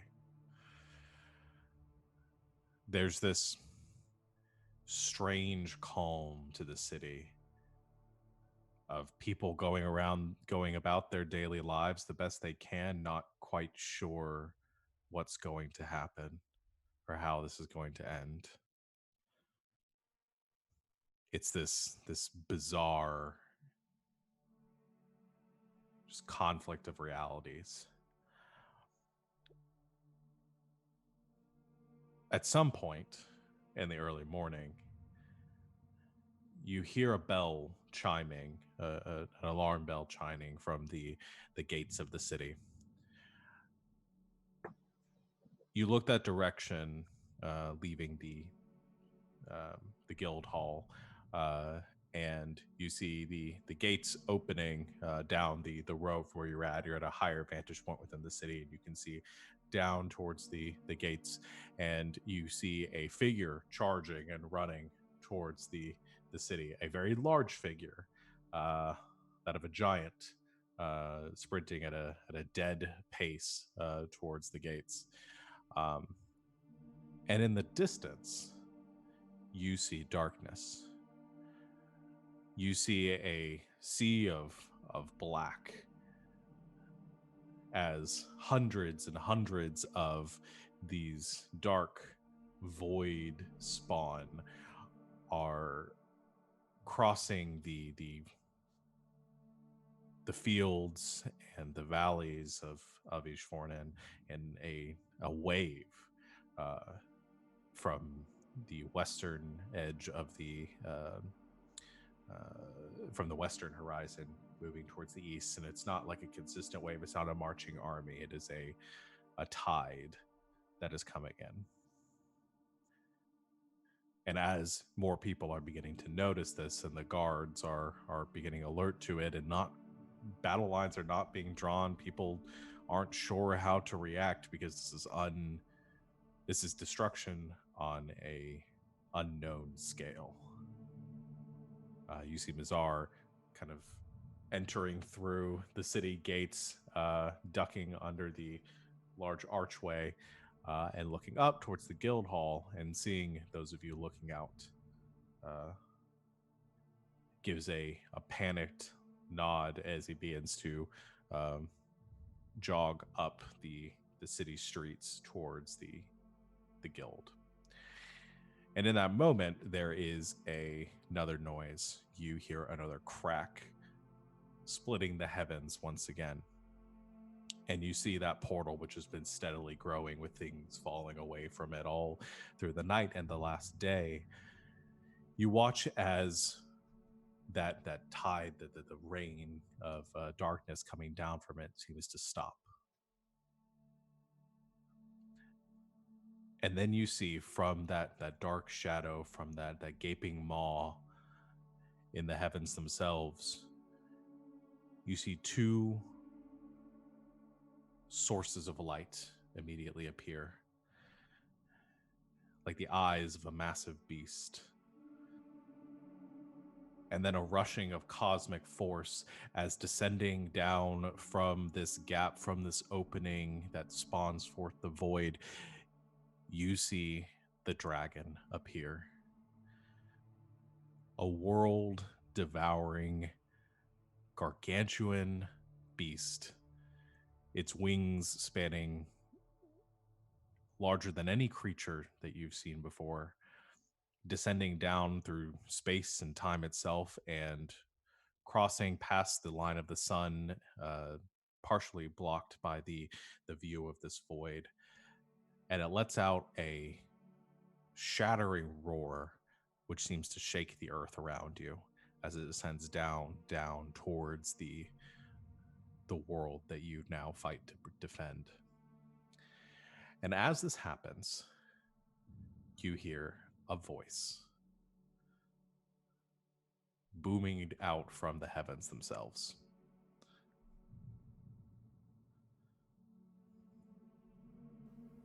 Be still. Be calm. You have no reason to fight or fear. The end you desire, the end you crave has arrived. Take solace. Wicked or just, guilty or innocent, your fate shall be as one. A release from the pain and sorrow you have struggled against for millennia is finally at hand.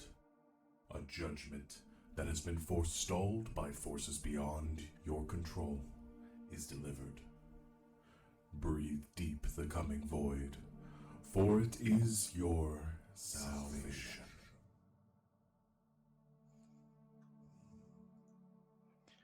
Chad is gonna use thaumaturgy just as loud as he can. Bull fucking shit! And that's where we're going to end our session for tonight.